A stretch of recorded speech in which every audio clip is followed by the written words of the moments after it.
We are live.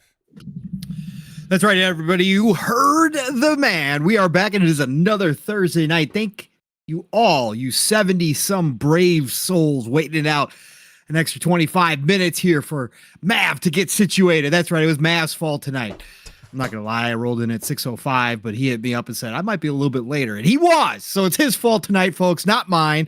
I know OCD said it was probably me taking naps because I'm so damn old. That's not the case. Okay, so this one is on Mav, but we are here, PM in the PM Pong and Mav in the PM, and actually kind of a freaking exciting week.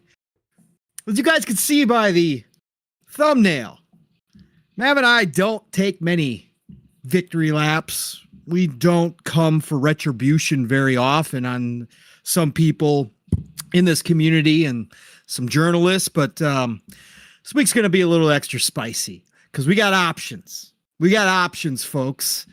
So we're going to definitely get into that. But we've got to talk about, obviously, the showcase was announced this week.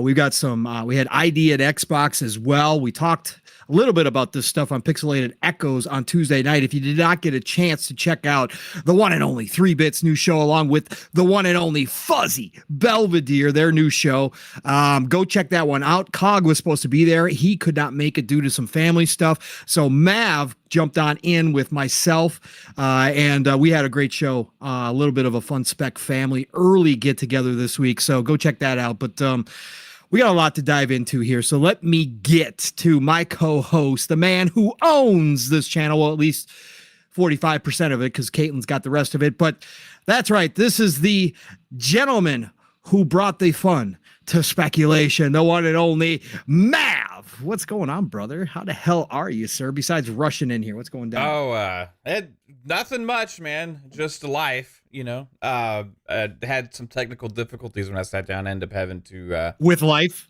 Yeah, with life, for sure. Had to reset. I had to reset. Yeah, but I had to restart the PC also because for some reason OBS wasn't launching. But yeah, man, just been hanging out.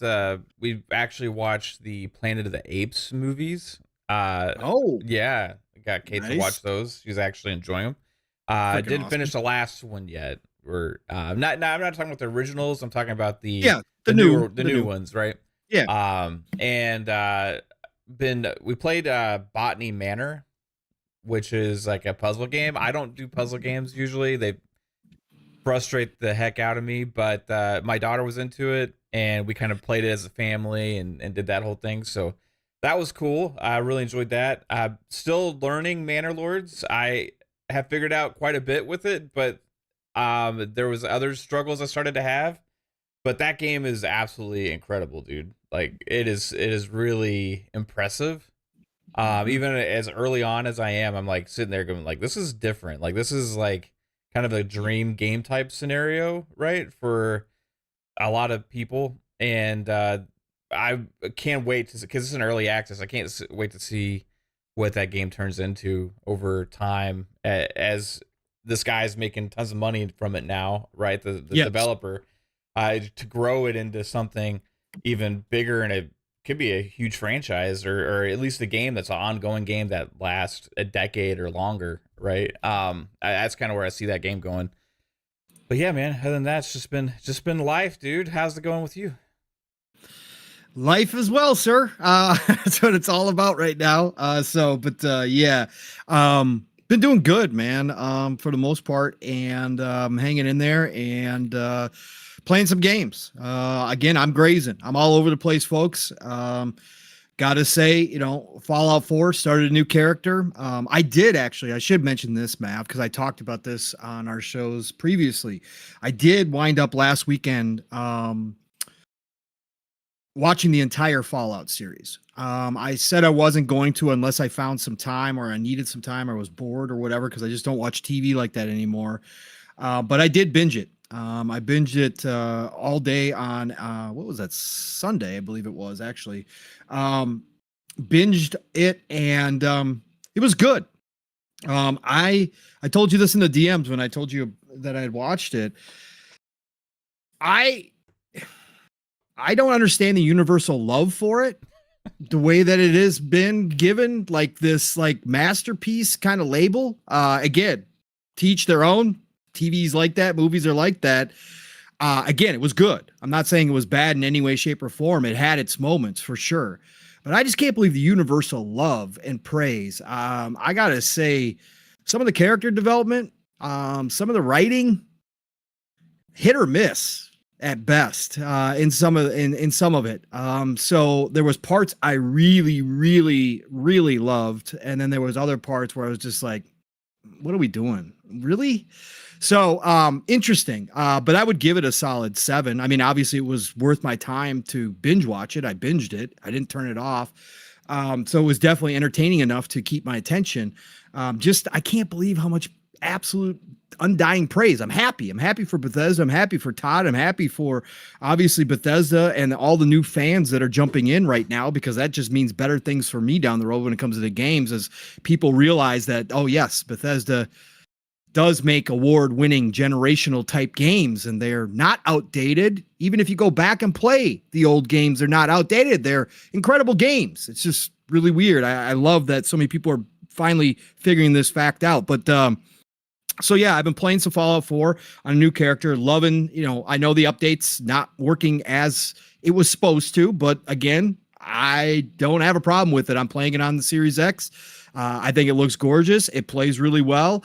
I don't have any problems with it. So I'm having a good time back in Fallout 4. I did play some Manor Lords last weekend as well. I have not hopped back in this week because that is one of those games where 3 hours later, you look at the time and it's like, oh shit. And I just, all I was doing was building up my town a little bit.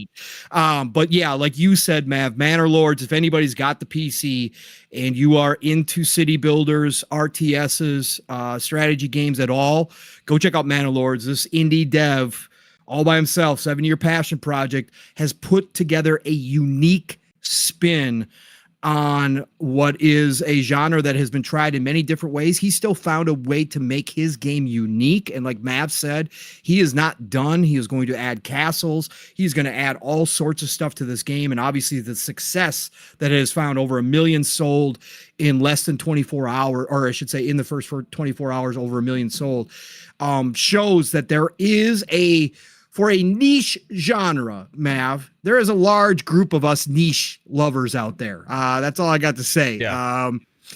You put something together that looks this good, that plays this well, that has a unique kind of take on things, and guess what? People are going to come buy it. So I'm really happy to see Manor Lords, killing it. So otherwise, Dragon's Dogma 2. Obviously, I'm just enjoying myself. I've been living, besides Fallout 4, it has been the PC life for me. The PC life right now is just is a godsend to somebody like me who likes to graze. Now that I've got it hooked up to my big screen and I can plop my ass down on the couch, it's still not as convenient. I'm still never going to say that PC is more convenient than a console, because it's not. However, it works well enough that I have been spending a lot of time on the PC.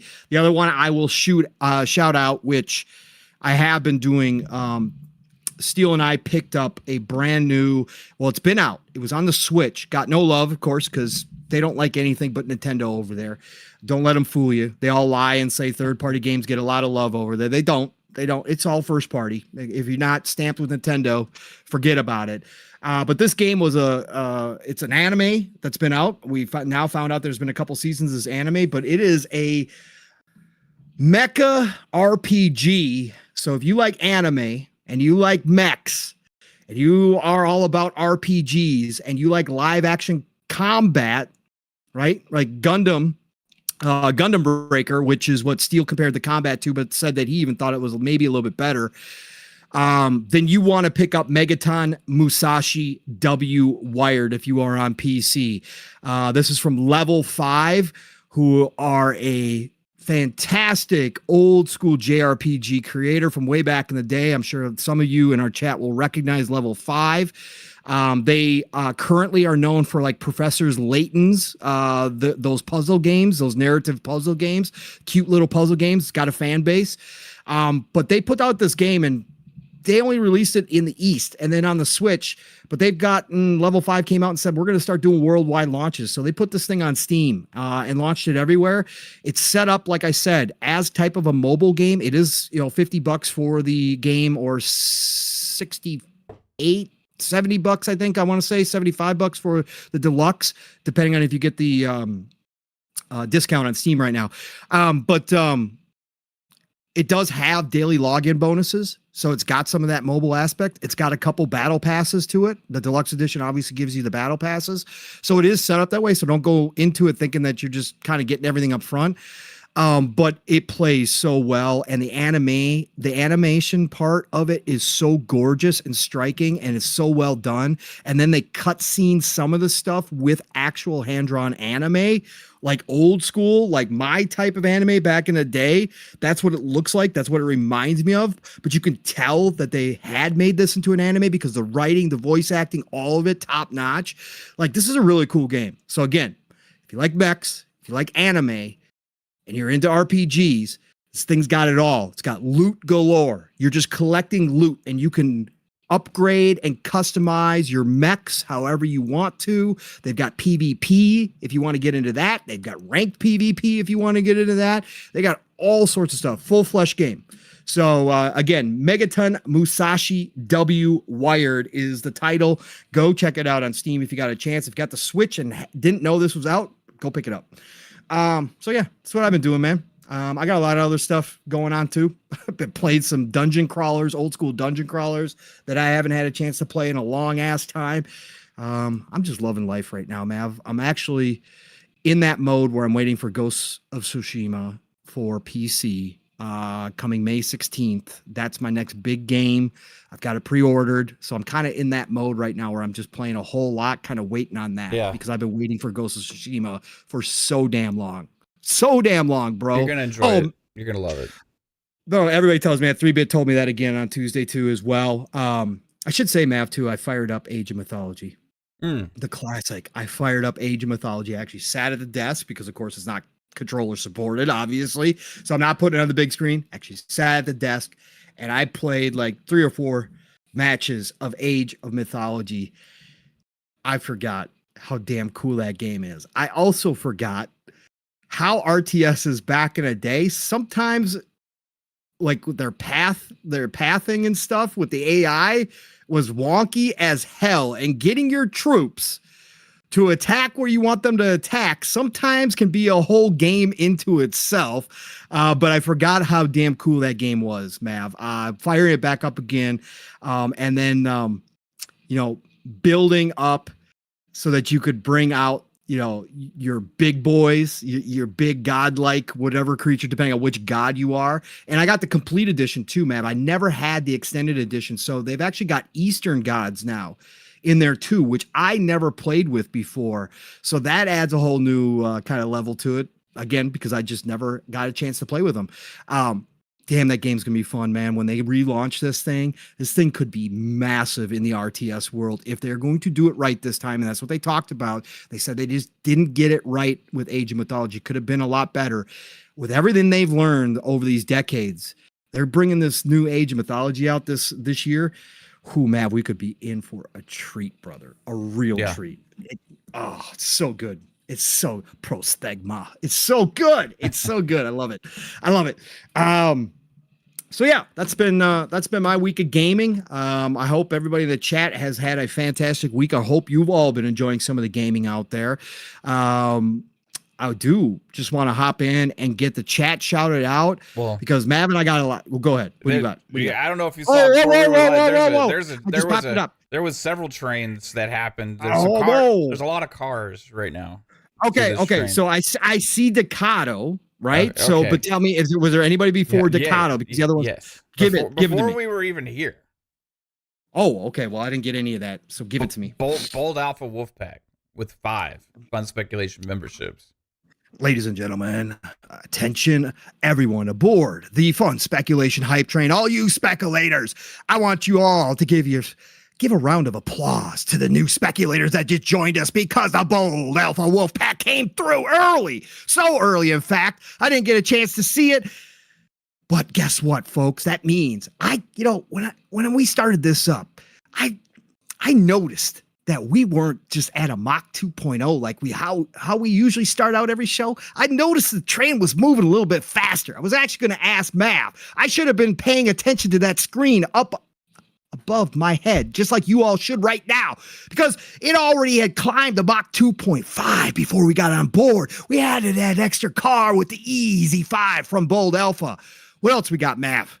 What else I miss? Lotus Esprit hit us with a one gifted membership. Oh, Lotus Esprit said, guess what? Lotus Esprit, shout out to you, came through and said, I got an extra ticket. That's right. Let's get one more person aboard the hype train at Mach 2.75 with that single buy. He added a little extra coal to that furnace as well with that easy single bomb. That's right. That was a little jump shot from mid-range right there from the one and only Lotus Esprit. Let's go. Choo-choo, motherfuckers. What else we got? But then here, Lotus man? was like, one's not enough. Let me add another 5. Lotus said, you saw that little mid-range? Let me bump out to the 3-point line. That's right. Lotus Esprit came on board. You said with a 5? With a 5. That's Whoa, a 5-pointer. Lotus said that one person's going to be a little lonely on that new car. So let's get him a whole new car full of people. That's right. New speculators, welcome aboard, because the one and only Lotus Esprit got on the court with that easy 5 swish. Dropping more bags of coal off at the furnace. We are now up to a nice and round Mach 3.0, and that's before we're even done yet. I knew this train was going way too fast tonight. Keeping us ad-free in 2024. Hashtag no beans. And your goal right now, as it stands before Mav continues, is still, well, actually, we're in a new month. We're in May. Oh, guess what? All you lovers of goals out there, I got an update for all of you. Guess what? May is my birthday month, so we're going to make it an extra special goal. We got, with these ones that I just talked about, a nice goal of 6,237 right now. Let's go, everybody. That's a nice, easy goal for y'all to hit this month. All right, Mav, what do we got next? And then Decado said, hey, I see what's going on here, and I got to be a part of it. I'm going to buy this whole motherfucking train. And he dropped a 20 bomb. Wow, Decado came on through. This is the one I could see and said Mach 3.0. Screw that. We're going to a nice cruising speed of Mach 5.0. He flew overhead with the bomber because it was too much coal just to carry. So he dropped off the bags of coal with that 20 bomb. We went ahead and added 4 more cars to the back of this mile-long hype train right now. Mach 5.0 rolling through to a town near you. Welcome aboard, all you new speculators. This is the Fun Speculation Hype Train. And we now have a goal of 6,150 thanks to Decado for the month of May to keep us ad-free. Hashtag no beans. We ain't slanging no coffee around these parts with that megaton bomb from the Decado. Choo-choo, motherfuckers. Choo-choo.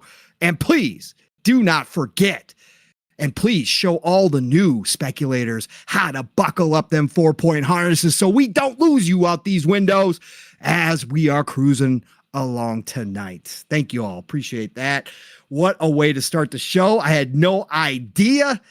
Thanks, Mav. Thanks, Mav, for hitting me up and letting me know that was happening. Yeah, you're good, man. Oh, can I tell you something before we get started? Something else that happened randomly.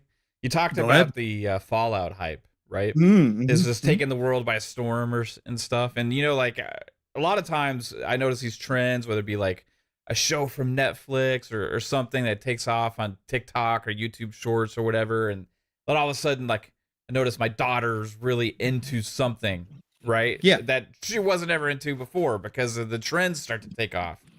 Well, she doesn't really pay attention to us or what's going on with our conversations about any of these things, but I just yesterday, just happened to notice on my friends list, my daughter is playing Fallout 76. Wow. With her friend. And they played it for like all day. This is what's happening. Like, this is not because of me. She doesn't know we're even talking about this. Nope. It's just randomly she was just playing Fallout 76. I'm like, okay, that's weird, but let's go. All right. It's the Are power. they building, or is they going around and getting headshots and watching the gore explore? I opened the door to check on her once, Yeah. and I look at the screen, and she was like falling off of a mountain.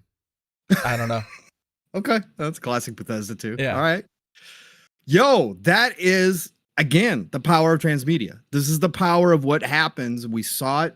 We've seen it many, many times now. This is why you and I have always been on board, Mav, that eventually Microsoft will get back in to that side of the entertainment and will buy some studios, some TV, movie studios. They will enter because this is the power, bro. Yeah. That is insane that your daughter of all, again, when we talk about the kids and we talk about the casuals and we talk about the kids who just play, whatever's popular, the fact that Fallout 76 is even in her vision at all.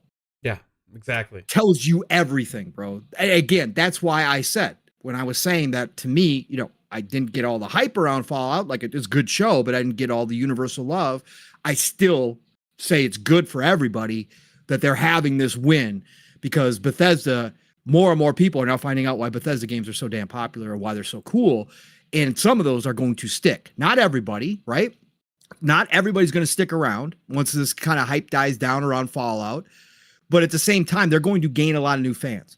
And with all this extra money and monthly active users that Bethesda is now seeing for all of their games, even Fallout Shelter is hitting new highs. That is just going to mean more for us. And that means that Todd, and we're going to talk about his interview, when he just kind of said, going to keep making the games we make. That's what I want to hear. They're not changing, and I don't want them to change. So this is all good news. That is incredible, Matt. I love to hear that. That is awesome, bro. Wow. Yeah. Interesting. What? Okay. Yeah. Right on. Yep. Absolutely. 100%, man. Again, welcome all the new Bethesda fans. Love you all. Love you all the same. No matter how you got here, as long as you're here. Let's go. All right, everybody, let's do this. Let's get the chat shouted out. The chat. Let's get the sharts chatted out. Let's do that. Let's do this. What's up, all you circulators? My after work brain is special during the week, as you all know. Anyways, we got the legendary Yobi on in here. Legendary, I see you, brother. Thank you so much for dropping in here. Always great to see your smiling face. We got the OCD Gamer, of course, being in here, calling me old. He said also that Bethesda games brought me back into gaming. That's what I'm talking about, brother. That's the power. That's why Todd will always be the best in my opinion. That's why Bethesda will always be my favorite, because that is the same for me. As long as I can still play a Bethesda game, I will be gaming forever. Even if everything else sucks, but I can still fire up Skyrim or Starfield, I will be good. So, yes, shout out to that. We got the No Diddy Them Cheeks. What's going on? No Diddy Them Cheeks says, well, I'm here just for you, Pong.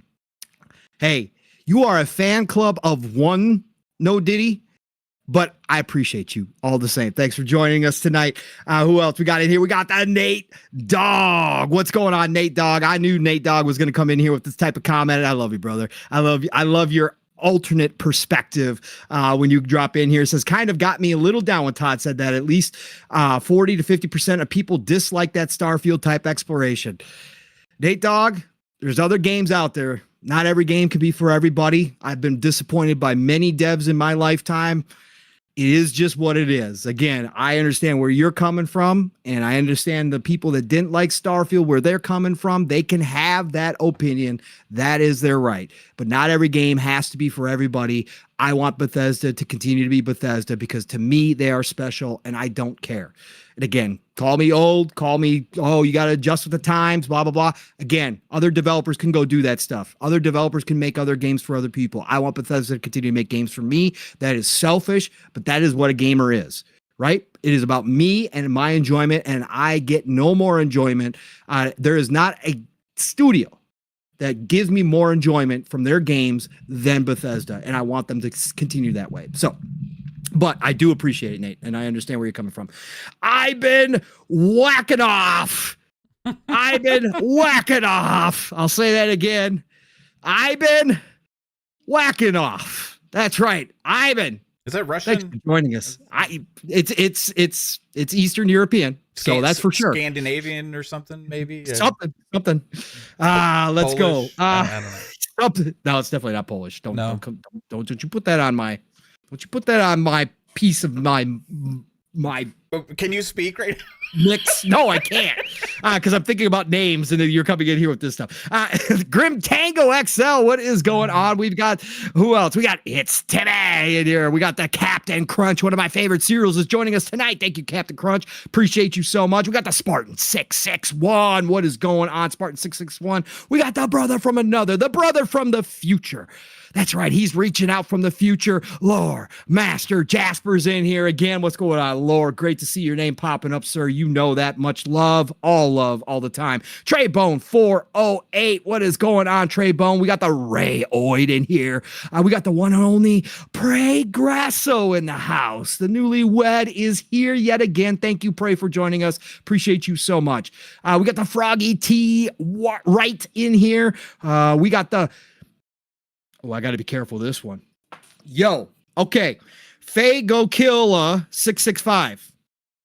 Faye Go Killa 665. Great to see you. We got the East Side Vandal in here. What's going on, East Side? We got the E Ranks. You guys are challenging me tonight, by the way, with names. E Ranks is in the house. What's going on, E Ranks?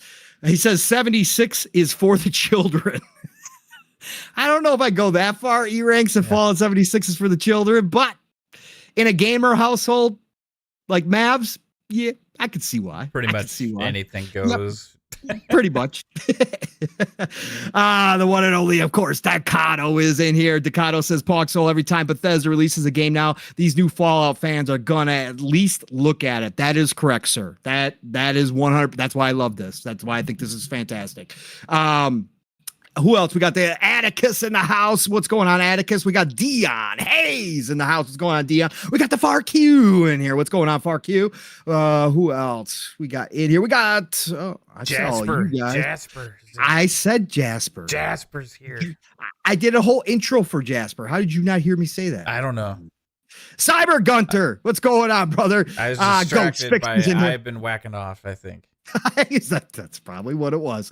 Jay's World 2021 is in the house. What's going on, Jay's World? Thank you for joining us tonight. We got the Scorpio in here. What's going on, Scorpio? We got the Nam Omar in the house. What's going on, Nam? Always great to see you, brother. Thank you for being here with us tonight. Who else we got in here? Man, you guys are nuts. We got Day Reezy in here. Choo-choo, motherfuckers. Choo-choo to you, sir. We got the RSJ Fan 05. Thank you for joining us tonight, my friend. So good to see you as always. Who else we got in here? Whoa, God, you guys. Refudge Gaming, welcome.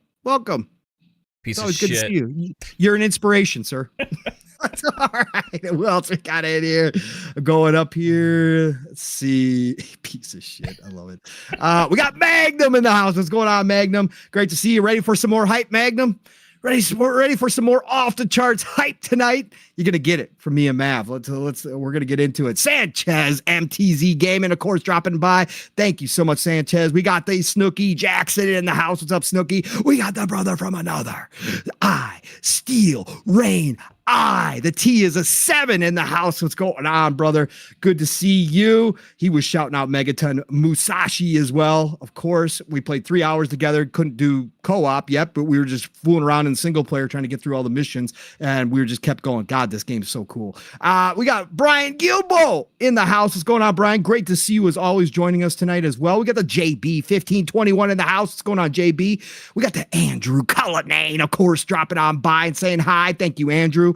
Treybone 408. I think I already got you, but I'll get you again. Treybone, great to see you. We got the Matt. Wait, is Masshole in here? He joined the speculators, though. He did join the speculators. Masshole, I'm sure you're probably in here listening somewhere. Great to see you, Masshole. We got the Game Adaption Newscast. What's going on, Game Adaption? Great to see you. Who else we got in here? Jigga J is in the house. What's going on, brother? Always awesome to see you joining us in the chat as well. Who else? Live Supremacy. What's going on, Live Supremacy? I see you. We got Oscar Emilio A. Gonzalez. What's going on? One of my favorite names. I love it, man. Thank you so much for being here. We got Jahid, the chosen one. What is going on, Jahid? Jahid said, I knew me putting down Starfield to wait for updates would pay off. I like the game, but I thought it could be a lot better with future updates and features. Hey, going to be a big topic of conversation yet again. I can tell you what, living split screen, we're going to talk about it yet again because Steele made a bold statement. Well, not a bold statement because this is something he's been saying for a long time. But if you wait on single player games, if you don't have FOMO and you can wait out a single player game for 6 months or a year and pick it up down the road, there is a better than 90% chance that you're going to be playing a better game and have a better experience than everybody who jumped on board in the beginning when it launched. That is just a nasty kind of evil truth these days of gaming. It happens in all games, including multiplayer. But as Steele says, the multiplayer experience is different because you got to get in while it's hot when everybody's playing it. And so it gives you a different flavor when you do that. But for single player games, I can't argue that. And I generally agree with that. Again, I will never be able to not touch Bethesda games when they launch. That's just my FOMO. That's my thing.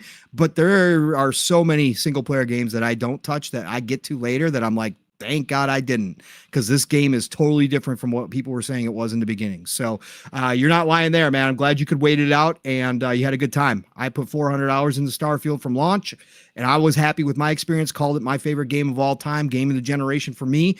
I can't wait to jump back into it. It's going to be just that much better for me. So who else we got? We got Night Turtle in the house. What's going on, Night Turtle? Always great to see you jumping in here. Let's get down to the bottom here and see who else jumped on board.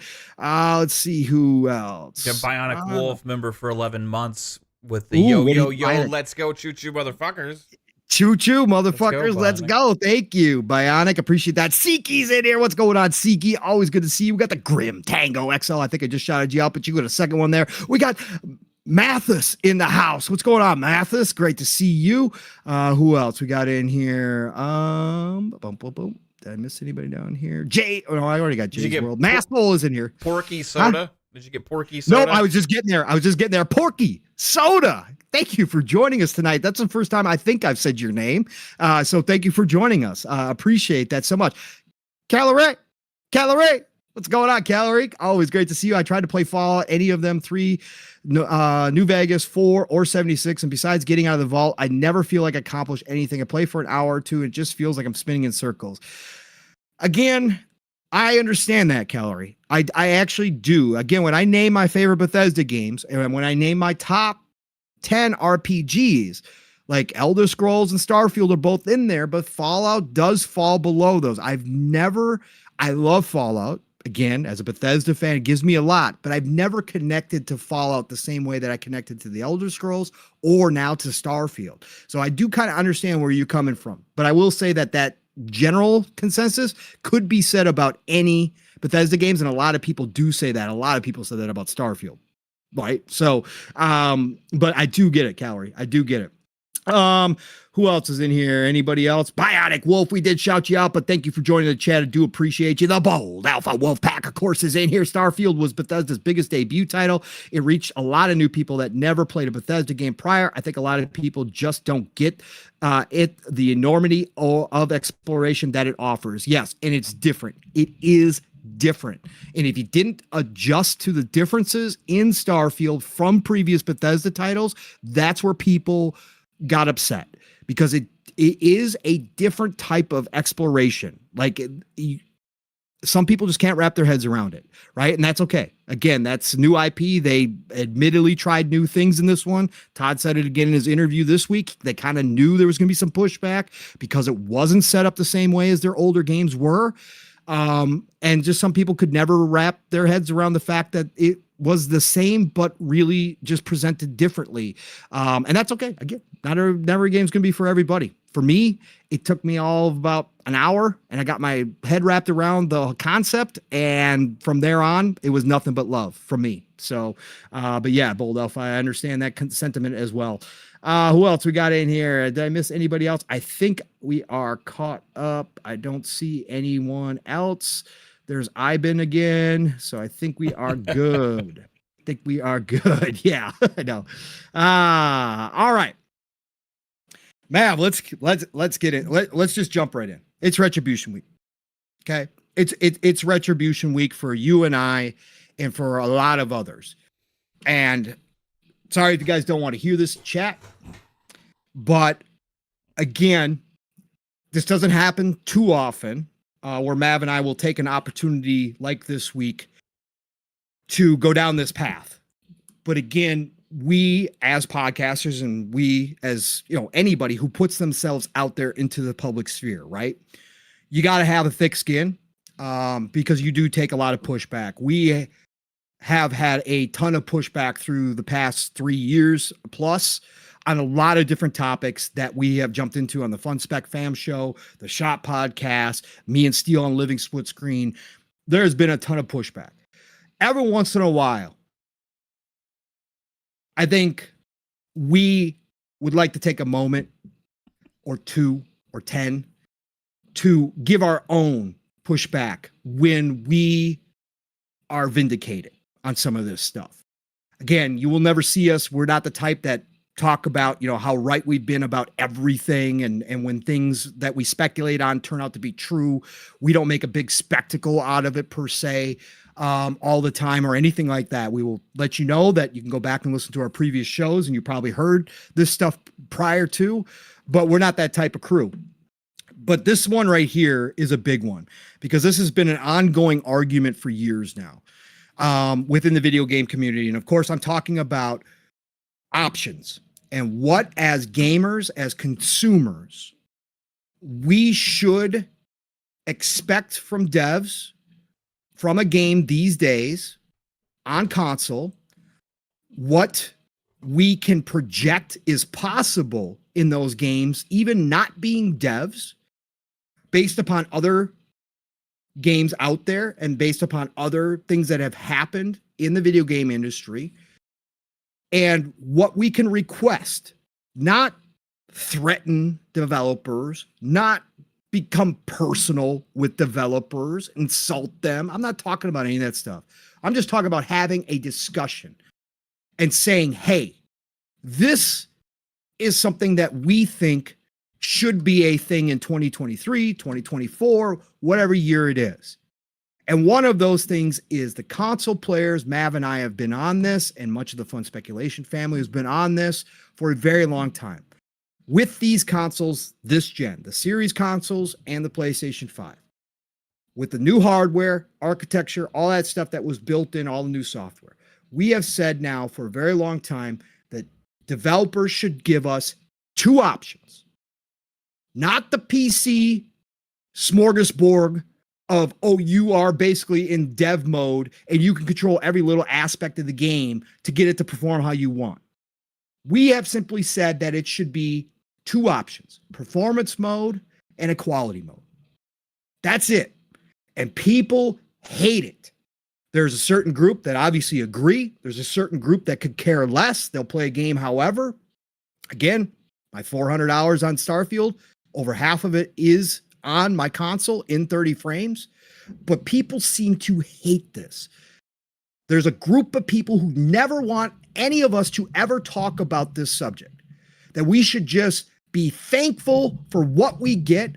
And when a developer comes out and pisses on us and tells us it's raining and says, this is our creative vision and we want it at 30 frames and we call it bullshit, people just say, no, you're not devs. You don't know. You have no idea. How can you tell a dev what they should be able to do with their game? You just accept that it's their creative vision. 30 frames doesn't matter. You 60 frames people, you guys are out of line. You can't tell the difference. You guys just want to bitch about something. This is the stuff that we get. So Mav and I this week, when the news was announced that Starfield was obviously getting this update, a big update, and it's not just the modes. Obviously, we're going to talk about the other stuff that is involved in this update because there's a lot to celebrate here. And I'm telling you right now, Mav and I aren't going to sit here and bitch and moan that it wasn't at launch that this happened. We are simply here to celebrate the update because it's bringing a lot of good quality of life stuff and a lot of good things to Starfield. Again, a game that both Mav and I consider our favorite game of all time. So this isn't going to be a Starfield hate thing, but I criticized Todd. Mav criticized Todd and Bethesda for not giving the console players two options when it first dropped. So this week when they announced that they were going to be bringing new options, first Todd alluded to it in the kind of funny interview when he said we're going to be bringing new, what do you call it? He didn't even call it performance, but he called it something else. Anyways, when he mentioned it there and he said, we'll be hearing about the update this week. And then the update showed up and we got the details on the update, which I'm going to bring up here real quick. Hold on. Let me scroll back here and get those. We got the full list. And of course, one of the biggest things to come out of this, and I'm going to pull this from Windows Central, of course. I love the guys over at Windows Central. Shout out to Jez and everybody. This one is actually from Samuel Tolbert. Starfield's next update will adds new gameplay options, improved maps, 60 FPS support on Xbox Series X, and more. So, Xbox Series X players will be getting new display modes. That's what he called it, display modes. Display modes, yeah. Display modes. That's what he said. And everybody kind of when the interview kind of first got out there with Greg Miller, you know, people were like, what does he mean that we're getting like frames, or is this like new types of, like, what does he mean by display modes? That's exactly what he meant. Includes a 60 frames mode and a 40 FPS mode for those of us that do have VRR monitors, 120 hertz VRR monitors or TVs. You can actually do a 40 frames mode. Now, obviously, there's going to be cuts to the resolution. There are going to be cuts to possibly lighting and effects. There could be cuts. We're going to find out. There could be cuts to the amount of NPCs on the screen in cities. We don't know yet how they got this done. But guess what, folks? They got it done. And now console players have options. And just like we talked about, Phil coming out, and I've seen some people confused by this. Todd has, first of all, said in many interviews that he thinks 30 frames is a cinematic mode that he prefers his games to be played in. He has used that as a reason why the console games have been 30 frames.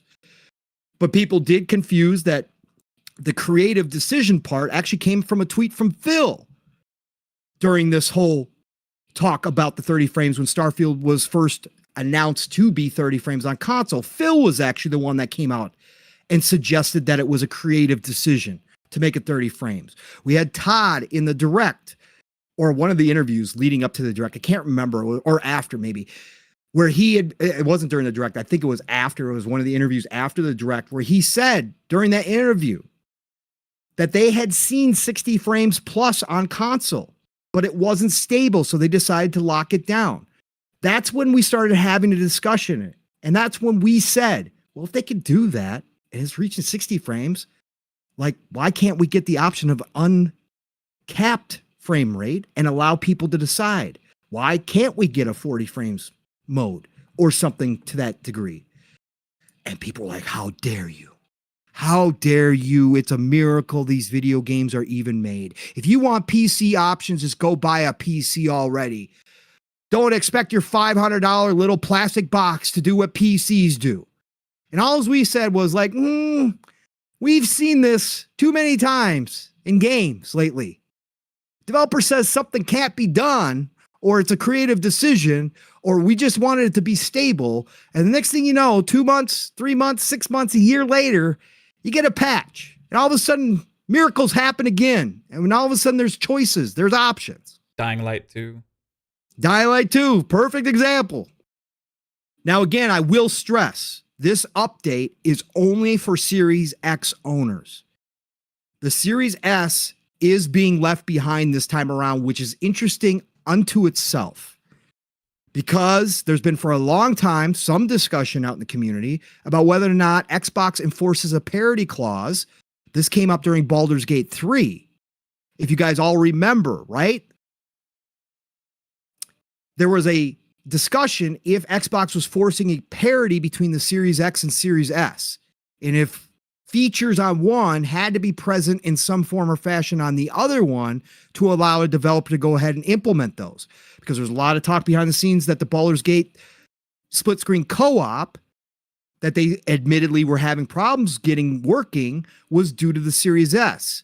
Well, here we have a Series X only update. I imagine they're going to work on it.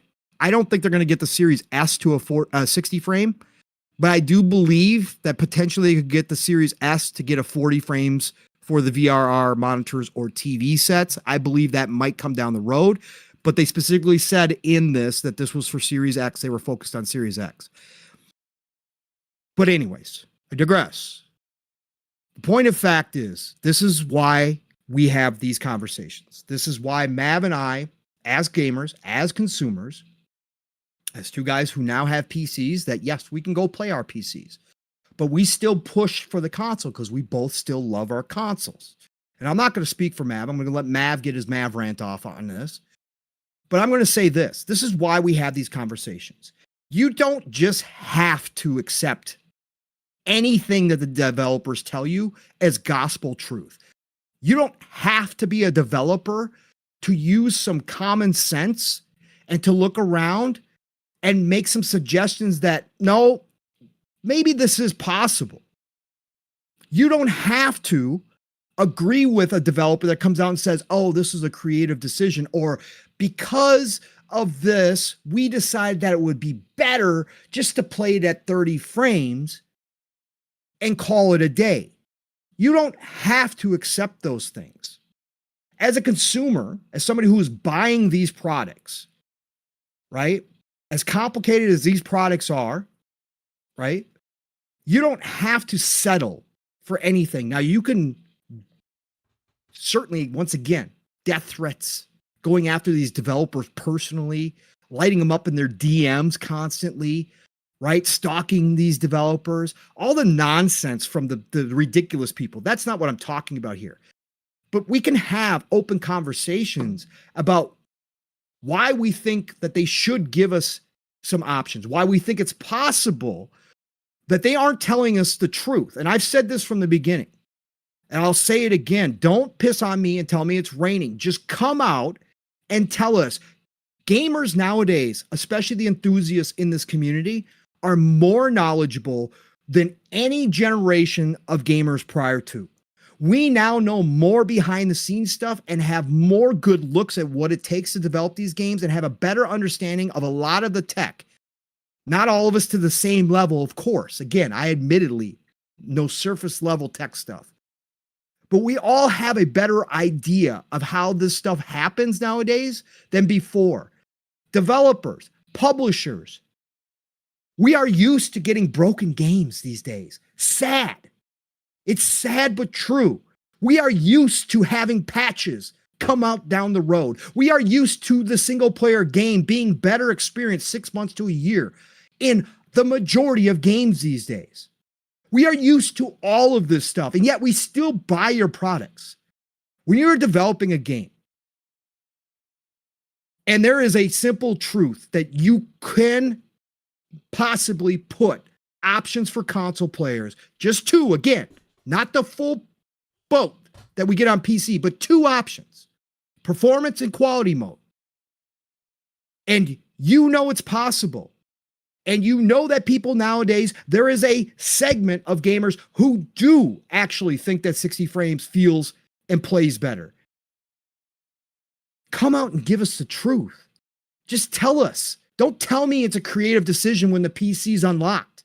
Don't tell me that that's how you want your game played in 30 frames when you know damn well the PC's unlocked.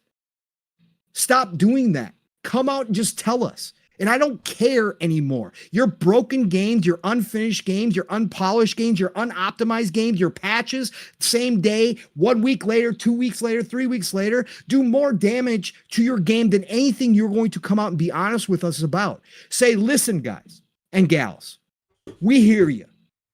We want to get a performance mode of some kind into the console version.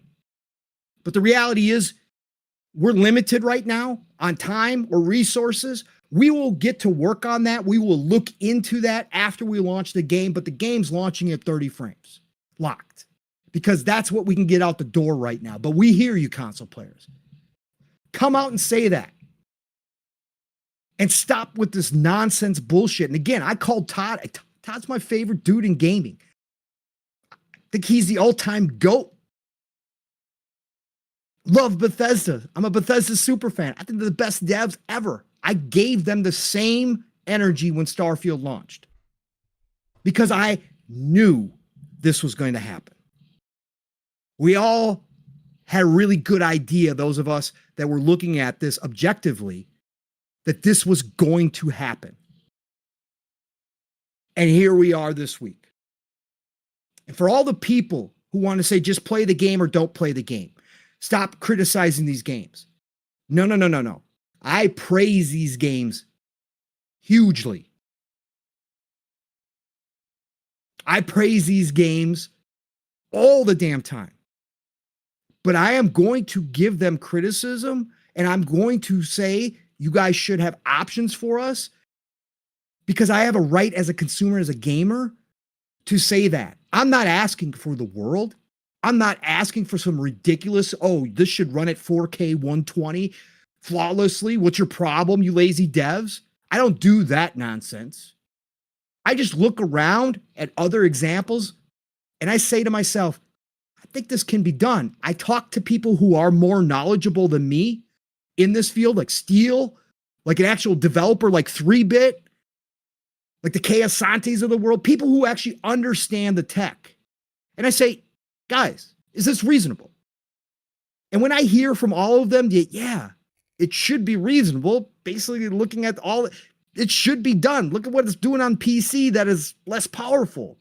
They should be able to squeeze this out of the console. Then I'm going to come and say, guess what? Give me two options. Just give me two options. We're in 2024. The consoles are closer to PC than ever before. Just two options, devs.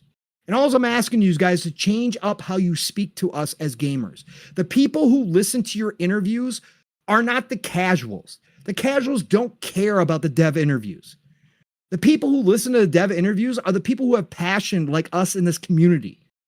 You can speak to us differently. You don't have to give us away all your secrets. You don't have to tell us about the exact problems that you're constantly having, trying to get things to work on the consoles.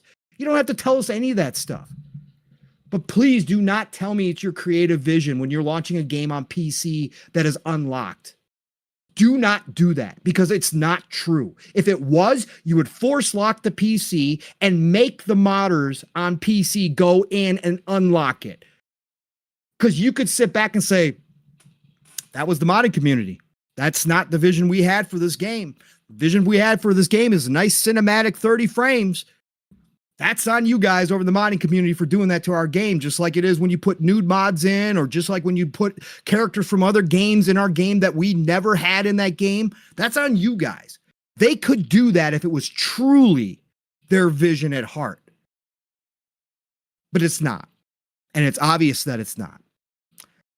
I'm happy that this is here. We're going to celebrate the update. I'm going to talk more about the update, but I want to let Mav get his rant off because we were in the DMs right away going, oh boy, oh boy, oh boy. We got a lot of pushback, Mav. Got a lot of negativity from some people that, we really like. A lot of our community, some people in the chat don't like when we talk about this stuff. They didn't like it when we talked about it with Redfall and a billion other games that we've talked about. But Mav, here we are, man. It's Retribution week. This shows that everything that we talked about, giving us options, is possible and is something that the devs can make happen in a lot of cases, and especially with Starfield. So go for it, brother. What do you think about this news that we are getting not just two modes, Mav, right? Not just two modes. We're getting multiple modes, right? To cover a lot of different people's situations. What do you think about this? I love Todd Howard. I love Bethesda as well. And I, as well, I've said Starfield is, if not one of my greatest games of all time, favorite games of all time, it might be the GOAT for me as well. For everybody that said, if you don't like it, go buy a PC. Guess what? That's exactly what I fucking did.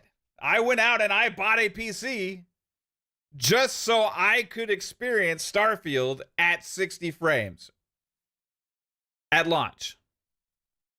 They said it's creative vision. I say this. Creative vision, my ass. It is a priority decision. If it was a creative vision decision, then they wouldn't be updating their older games to be better than they were originally. They would be like, this is the masterpiece. It's exactly how it's always supposed to be. Do not touch this. Do not touch this. Do not add extra frames to this. You're ruining my masterpiece. You're ruining this holy grail of gaming. It is done. This was my vision. Do not update it. We're all celebrating the Fallout 4 update for the quality improvements and the frame rate additions to that. Skyrim anniversary, when they did that, we're all celebrating. Oh my God, it plays so much better. It looks so much better. And we're all celebrating how amazing it is. But no, when they say creative vision, it's a Starfield, this is how it's supposed to be, we're like, okay, yeah, that makes a lot of sense because that's just what they want. They want their games to feel more sluggish. That's the vision, to feel more sluggish. Yeah, let's go. Let's just have it feel a little bit fucking slower and less smooth. That's the vision that I have for my games. My ass. That is not the reality of the situation. It's a priority decision that they have when they're going into development. And guess what? Just like usual, the console players get the shit end of the stick. And that's how it's been for a very long time. That's why I went my ass and I went to Micro Center and I had them build me a PC so that way I could play Starfield not at 30 frames per second. Now, guess what? I get to finally play it on console like it could have been at launch. If everybody in the console players stops saying, oh, just give it to us, your creative vision, I love, oh yeah, it's okay. Yeah, we just accept it because it's what you say. If we all stop that, then maybe eventually they do make these things a bigger priority for the console gamers, and we stop getting shit on from all of these developers. And it's been a problem with Xbox. I will say this. I like Xbox. I love Xbox. It's my favorite. I love the games more than PlayStation games and Nintendo games and everything. I love the games. But Redfall, Starfield, Hellblade 2, okay? This is a trend. Adding these updating these games later to have these modes when it could have been a priority from the start is not something I am just willing, like, okay, that's cool, you know what, that's fine. Yeah. I got used to playing 60 frames on console for like 3 years. Like almost every single game that came out had modes and options and playing at 60 frames. Almost every PlayStation first party exclusive has like 3 modes on it. Why is it wrong to ask for that in these games? And I'll tell you this, if Starfield can do it, which to me is like one of the most ambitious games ever created, I will never accept the fact that it's impossible for another game. You will never be able to tell me after they're proving they can do it with Starfield that it's impossible. It was remember, it was because of the CPU. Oh, it was because of the CPU. There's too many objects in Starfield. Oh, that's why they can't do it. Oh, it makes sense. So yeah, I guess that's why. My ass. It's all bullshit. It's all bullshit. All the excuses, all the different reasons why it can't be done. It's all bullshit. If it couldn't be done, then they wouldn't be doing it. So now I'm happy because we get the update. Yeah, better late than never. Could have been there at launch. Priorities. Treating console gamers with the same level of respect as PC counterparts. PC always gets those options, right? Because guess what? The PC players would not accept anything otherwise. And that's just the reality of the situation. I still love Starfield. I'm super happy about this. I love everything about the update that we're getting. Finally, it's a game I'm going to be playing for years and years and years to come. But I just never want to hear people again say, go get a PC. Stop asking for this, right? Why are you expecting the consoles to be like PCs? And I'm not. We're expecting developers to treat consumers with the respect and console gamers with a little bit level of respect and put them, not treat us like we're fucking idiots. I mean, it's like, hey, they don't know any better. Just give them this one option. Who cares? Like, we'll just optimize like for 1,000 different graphics options on PC. Give them one option on console. They're good. They don't fucking know anything. Stop treating us like idiots. Okay? I'm not the biggest tech guru out there, obviously. You guys know this. I've talked about it numerous times. But I have a little bit of fucking common sense when it comes to these kind of things. And that's all it takes. It could have been there if it was a higher priority. It wasn't. We got what we got. Now it's proven that it's possible for whatever reason. Mm-hmm. And they're going to celebrate it and market it and talk about it like how awesome it is. And they're not going to go out there and say, you know what? We decided to just like our creative vision was wrong.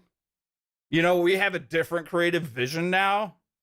No, they're going to go out there and say, this is the best you're going to play a Starfield, or for the people that like higher frames, you're going to have these options too, and all these kind of things. And it's like, yeah, awesome, man. And guess what? If you're playing on like Fallout 4 now, like on console, there's quality. Guess what? The quality mode is also 60 frames. I wonder why that is. Couldn't they have like jacked the fidelity even crazy more and still locked it at 30 if that was a creative vision for their games? So it's like, no, obviously it's not the creative vision. It's what you were able to get out at launch on console because you didn't prioritize the other modes. Right. It's just it. Yeah. And for everybody who enjoys 30 frames, and there's still a large group of gamers who swear by 4K 30. Listen, not coming after you guys at all. If this doesn't never bother you, that's fine. It's for the 30 frames guys who told all of us that were asking for options and said, why is this not a priority? Why can't we get this day one with these games, right? On console, like Mav said, versus our PC counterparts. I don't care if it's a $500 box. It's a dedicated $500 box. PCs do a billion other things. That's why the boxes have always been cheaper.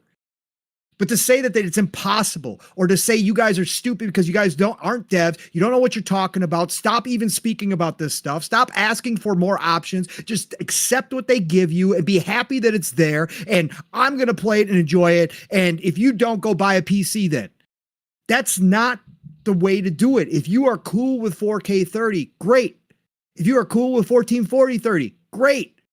For all the people that also want to move the goalposts and say, well, it's going to be really cut down. I can't wait to see the visuals on this thing. I can't wait to see how many NPCs are missing. For all you, again, that mode's not for you then. But that doesn't mean that other gamers shouldn't have the choice, like PC gamers do, to decide the way that they want to play the game. Maybe they try both modes and say, you know what? The sacrifices made to get to 60 or to 40 or whatever the case may be are just too great. I'm just going to play it at 30 frames. That's great. But that option should be there for the console players in 2024. We're not talking about the Genesis, PS1, PS2 era. We're talking about high performing consoles that have more than enough headroom if you optimize your games.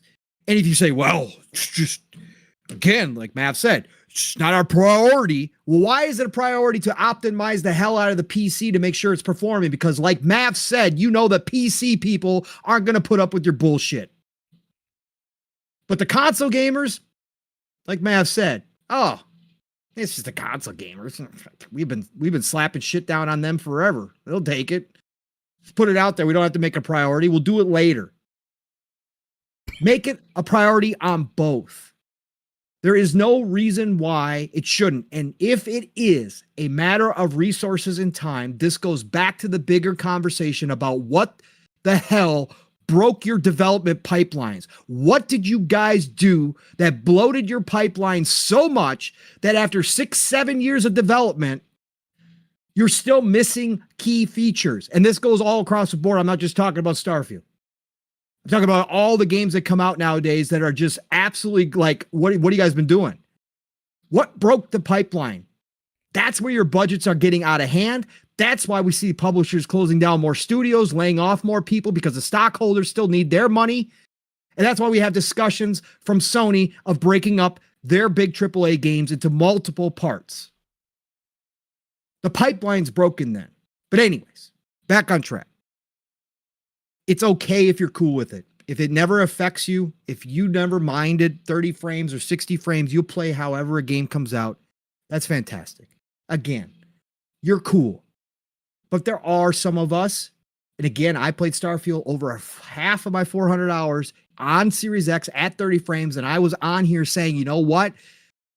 The frame pacing that they did in Starfield, Todd was right.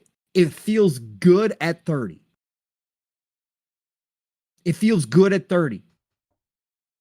But at the same time, we can have a discussion about giving the console players options so they can decide how they want to play their game and not be relegated to second-class citizens with just one option where the PC people have 100 options plus. Okay? That's all. That's all this discussion was ever about. Let's get into celebrating this update, man, because there's a lot to talk about in this update. And again, this isn't not being happy for the update. This is absolutely stellar update that they're coming out with. They have been improving Starfield. I've been playing it along the way as they've dropped the little patches here and there. And you can tell, even the graphically, it's sharper on console than it was ever when it launched. Yeah.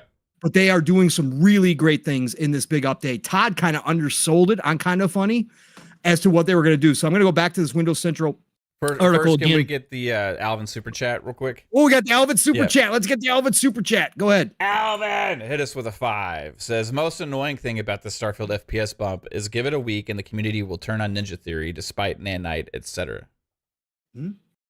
Options, though, still. I mean, again, hell, we're gonna find out. We're gonna find out how Hellblade 2 is gonna run on PC. We're gonna find out how optimized the game is. We're gonna find out a lot of things. But is it going to shock anybody that down the road Ninja Theory has a patch that makes it 60 frames on Series X? They did that with Hellblade 1, you know, so it maybe takes the next hardware, I don't know, but eventually. Now they could do it with Hellblade 2 if they wanted to. They would just have to lower the fidelity and visuals of the game to make it work. Right. But some of us would prefer that. Find out some of the other stuff. You know? Right. Some people would prefer that. Like I said, that's all we're asking for is options. All right. So I'm going to go back to the Windows Central article by Samuel Tolbert. So he says there's big stuff on the way for Bethesda Game Studio Sci-Fi Adventure. As shared by Bethesda on Wednesday, the next update for Starfield is entering Steam beta testing. With a full launch planned for May the 15th, the day before Ghost of Tsushima drops. Jesus. This update is bringing some major gameplay options across all platforms, including improved surface maps, modifiers to the overall experience, and empty modules for shipbuilding. There's also going to be a new setting that keeps the camera from zooming in during conversations, meaning dialogue plays out more than the Elder Scrolls V Skyrim instead of Oblivion. For console players on the Xbox Series X, Starfield is getting a suite of new display modes, including a 60 frames mode. For anybody with a compatible 120 hertz TV, there's also a 40 frames mode and an uncapped mode. The one thing we said, just give us an uncapped. With the latter being designed to take advantage of VRR functionality. VRR TV users will also have access to a completely uncapped frame rate mode. Looking ahead, the development team is also working on a new land vehicle, but that won't be included in this update. You can find a brief glimpse of the vehicle in the video below. And for anybody who hasn't seen it, I did repost Rebs on X. He posted a short gameplay. It's also in, I think it's actually in the official Bethesda video itself. The lander, the rover, whatever you want to call it, looks pretty damn cool. And again, if people didn't talk about the land vehicles, if everybody just said, well, we're just going to be happy with the jetpack, I was more than happy with the jetpack. I still don't see a reason to have a land vehicle, but a lot of people do. If those people never spoke up about land vehicles, if there was no discussion or discourse around the land vehicles, do you think Bethesda would have put the extra resources into creating a land vehicle? If it wasn't a part of the original plans, no, they wouldn't have. These discussions have to happen. Right? These discussions have to happen. That's what gets the word out sometimes to the devs. Sometimes it's just a matter that they have plans and they just don't have the time and resources that we talked about. But there's other times where they listen to the feedback. Bethesda's one of those studios who has always listened to feedback and has always done things. And their modding community does even more for them. That's an ongoing joke.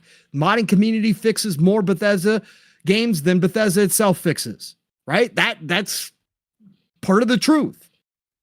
But again, everybody who wanted land vehicles, working on a land vehicle. You can find full patch notes here. Let's see. Real quick through the patch notes. Improved surface maps. We've heard your feedback. We've made some big improvements to surface maps, so you'll always know just where to go and no longer get lost on the way to your parents' place. A new game option, new gameplay options. For those of you who like a bit of an extra challenge or want to make some aspects of the game easier, you can customize your experience with brand new options in the setting menu. Want to make that ground combat harder but ship combat easier? You can do just that. They're starting to bring some of that survival stuff into Starfield. That's something that Todd talked about early on, that they found that it wouldn't be fun for the masses if they had a lot of survival aspects, but they had originally planned to have those in there, like running out of fuel. Well, they're starting to bring some of those in. Eventually, Starfield could have a whole mode where you can play it as a hardcore survival game, which I think is pretty damn cool and pretty interesting to me, actually. Because again, like Mav said, this is a game that I'm going to be playing forever. This is a game I'm going to keep going back to. So the fact that this is already being added gives me extra value.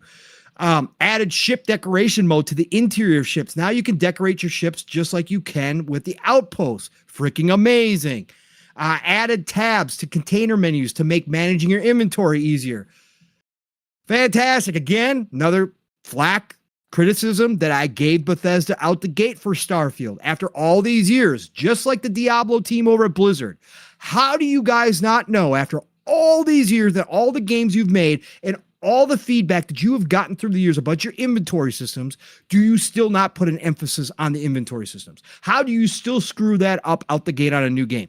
I still will never understand this part of dev making. I never will. But anyways, they're starting to fix the inventory system. Added the ability to change traits and appearance after entering the Unity. Added dialogue camera toggle in the setting. Added display settings for Series X to prioritize visual or performance. Perfect. Xbox Series X to visuals. We got all that. I'll read it real quick just for anybody who wants to know the details. So frame rate target. You can now choose between 30, 40, 60, or an uncapped frame rate on VRR displays. If you do not have a VRR display running 120 hertz, you will still be able to select from 30 or 60. Screen tearing may occur at times when selecting 60 on a non-VRR display. It happens. Some people hate screen tearing. But again, some people don't even see it like me. I swear I still cannot point out screen tearing. I really swear to you. Yes, we've had this conversation. I had to turn VRR on Manor Lords because it was happening a lot. Again, I have VRR both on PC and I've had it on my OLED. But even all the old games, I never knew what screen tearing was when people talked about screen tearing. I was like, what do you guys see? It's like when the screen kind of like just shifts. It's almost like it has like a whole new screen just kind of show up like. And for me, never even noticed it, brother. It was not something, but for some people, they hate screen tearing. Oh, yeah. I can't stand it. Yeah. I get it. Doesn't bother me in the least. Anyways, prioritize. You can now prioritize between visuals and performance while trying to maintain the frame rate target. If you're choosing frame rate target of 60 or above, we recommend changing this to performance. Prioritizing visuals keeps the highest resolution while maintaining full detail for special effects, lighting, and crowds. Prioritizing performance lowers internal resolution and detail for special effects, lighting, and crowds. Again, that's what I suggested was going to be the case. Both modes may adjust internal resolution dynamically when scenes or action gets heavier as well. When switching between the modes, you will see the lighting change briefly as the system catches up to the new mode. Awesome. Options. How people want to play. Let them decide. General bug fixes, general stability and performance, general improvements for character fleeing, avoidance and pathfinding, fixed various issues with object placement. And then there was a ton of gameplay bugs, graphics bug fixes, outpost bug fixes, quest bug fixes. Like, this is a massive update. And he ends the article by saying, this is This is a frankly fantastic suite of improvements to look forward to, and honestly exceeds what I was expecting, even if frame rate fluctuates. Allowing the Xbox Series X players to target 60 frames is huge, and these gameplay modifiers directly address a lot of the complaints I know some players had. With a land vehicle, creation kit, and the Shattered Space expansion all on the way, Starfield should be getting even better through the rest of the year. Naturally, I'll be sure to share when the big update exits Steam beta and is live across all platforms. Massive, massive well done for Bethesda. Again, this is what Bethesda does. This is the thing that we've talked about their games, Mav, even when Starfield launched and so many people were criticizing Starfield, and it wasn't the game that they wanted and all this kind of stuff. We said on so many different times that Bethesda games are not the same games that you played originally years after their launch. Why? Because of the modding community, one, but because number two, Bethesda supports their titles. Todd had already come out and said that Starfield had plans to be supported for years. They're going to have a team working on Starfield for years. This is something we knew was going to happen. This is why Bethesda titles are still played 10 years later, sometimes more than that. There's still a couple thousand people playing Morrowind on Steam on a daily basis. This is why Bethesda titles are generational. In my opinion, one of the main reasons, outside of them just being absolutely some of the purest RPG role-playing type games out there, meaning that you can play these games how you want to play. And we're getting into Todd's interview where once again he explained this. But the other reason why is because they continuously evolve. They are in some ways some of the original games as a service type games because they just continuously evolve. They don't have all the monetization. Yes, they get DLC. Yes, they have that kind of stuff. They've got their MMOs, ESO and Fallout 76 now that are those types of games. But their single player games themselves continuously change and get better with time. And that's what's going to happen with Starfield. That's why we said, Mav, right? Even after the initial kind of, this wasn't the game, certainly not game of the generation, this isn't the Bethesda title I wanted, we said that Starfield 5 years from now, 10 years from now, we could be seeing articles talking about, I was too hard on Starfield when it launched. Oh, yeah. This is a great game now, right? Right? This is what we talked about. And it's already happening. First year, Mav, right? Yep. I've seen some articles, though, like, just completely ridiculous though, as well. Like I saw one, I can't remember, it was like Digipick puzzle game surrounded by 80% of sci-fi mediocrity gets update, something like that. Then you have other ones are like it's less sucky now or something. Like I've never seen a game that has like an over 80 Metacritic score that is played by this many people and loved by as many people that love Starfield have this much negativity with like games media just calling it a shit game constantly. It is absolutely on purpose for clicks and attention, and it's really kind of it's sad. It's sad for the gaming industry and community to see that kind of thing. The PC Gamer article today. Yeah. Right. That I posted about. I rarely go after people, but I went after PC Gamer today. PC Gamer's article today, for any of you who didn't see it, you can go see my quote tweet over it. They said, I'll pull it up right now so I can read the exact tweet. This was the title of their article. Bethesda should just say screw it. Move on from Starfield and put all that energy into Fallout. This guy literally said in his article that they should just not put any more work into Starfield, that it's not worth it. Like Mav said, never seen an 80 Metacritic score game that was in the top 10, the only single player game that was in the top 10 of games played hours wise. The only single player game to make that list across all platforms. Bro, and this guy is literally saying, And he admits in he's like, I might hate it more than others, but I just don't think it's worth it. What if they had given up on Fallout 4 after the criticism Right. for Fallout 76, which was which was way worse of a situation. Like, and look at it now, right? Where was his article about Cyberpunk, man? They should have just moved on to Witcher. They should have just moved on to The Witcher. Why are they putting time and effort into Cyberpunk? It's got low numbers on Steam. My God, it's not being played like The Witcher still is currently. Why are they just working on the new Witcher? Leave Cyberpunk to die. What? Again, this is the type of shit that I hate in journalism, in the attitude towards games nowadays. These people do not, and it feels like so many of them have not been playing games for more than 10 years. And it feels like none of them understand some of these companies. Nobody who knew Bethesda would say just give up on a game. Bethesda continuously puts effort and time into their games because they know, despite what people want to try to tell you.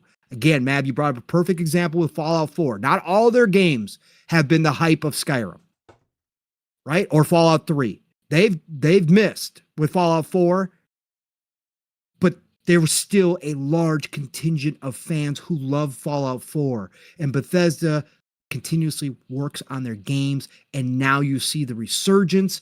You still saw people playing Fallout 4 to this day, talking about how much better it was, and now they've done a whole update for the consoles, and now Fallout 4 is once again popular. There's Digital Foundry called the update a huge release. Right. Like it's a new game, right? Right. It's a free update. Right. That's what happened with Skyrim too. Everybody went back to playing Skyrim when the new update. Yeah. Everybody bought Skyrim for the 6th time. Why? Because that's what they do. Their games evolve and change over time. You never tell a studio like Bethesda, you should just give up on this. No. Move on to Fallout. No. Anyways. But yeah, congratulations to Bethesda. Congratulations to Todd and the team for continuously, head down, doing what they said they were going to do, which was support this game. There's going to be more to Starfield. I can guarantee it. Starfield, the modding community, I know there's a bunch of modders who said they're not going to work on Starfield because they just don't like the game. They're not happy with Bethesda. But let me tell you, when these tools drop, finally, the official modding tools drop, there's going to be a whole new group of people who are working on mods for Starfield. And as we talked about before it even launched, Mav, you give people whole planets to work on, and who the hell knows what we're going to see, right? There's going to be some incredible things created out of the modding community as well. So shout out to the entire team at Bethesda. I'm so happy this is finally coming. I'm so happy for the console players who finally get a choice, at least on Series X. They get a choice to play how they want to play. That's what it's all about. So I've got nothing but appreciation for this one. We got Bold Alpha added a couple cars to the train there. Oh, attention, ladies and gentlemen. Attention, all you speculators. I hope you're enjoying the ride on the fun speculation hype train as we're getting through these topics. That's right. I need you to look up above your heads at that screen because you will notice that we just hit Mach 6.0. That's right, Mach 6.0. This is a speed you do not mess with. But thank goodness you got 2 engineers who experienced at this speed in myself and in the one and only Mav. So we are going to keep you guys safe. But I do need to remind you to keep your heads, hands, all appendages inside. Do not attempt to open those windows. Do please fasten those 4-point harnesses down a little bit tighter because Mach 6.0 will suck you right out that damn window. And I want to welcome aboard the 2 new cars full of speculators to this hype train, keeping us ad-free in 2024. Your goal now is a nice even 6,000, a little bit of extra credit for the Bold Alpha Wolfpack because he got on the court with the easy 10 dunk. Choo-choo, motherfuckers. Welcome aboard. Enjoy the ride. Thank you, Bold Alpha. I appreciate that so much. All right, let's get on to a little bit of the interview. Actually, you know what? This one really doesn't break down. I thought this broke down the interview a little bit more, but it's not. Mav, you got to watch the interview, right? Did you watch it? Yeah, I watched like the clips Okay. of it, pretty much. Yeah. You pretty much. Okay. So for you guys who don't know, what kind of started all that this week was Kind of Funny. Greg Miller. I don't watch their stuff anymore. I could care less. I don't like Greg anymore. I just, whatever, I'm done with him. But when Todd's going to show up, I'll give you the click, Greg. I'll be there.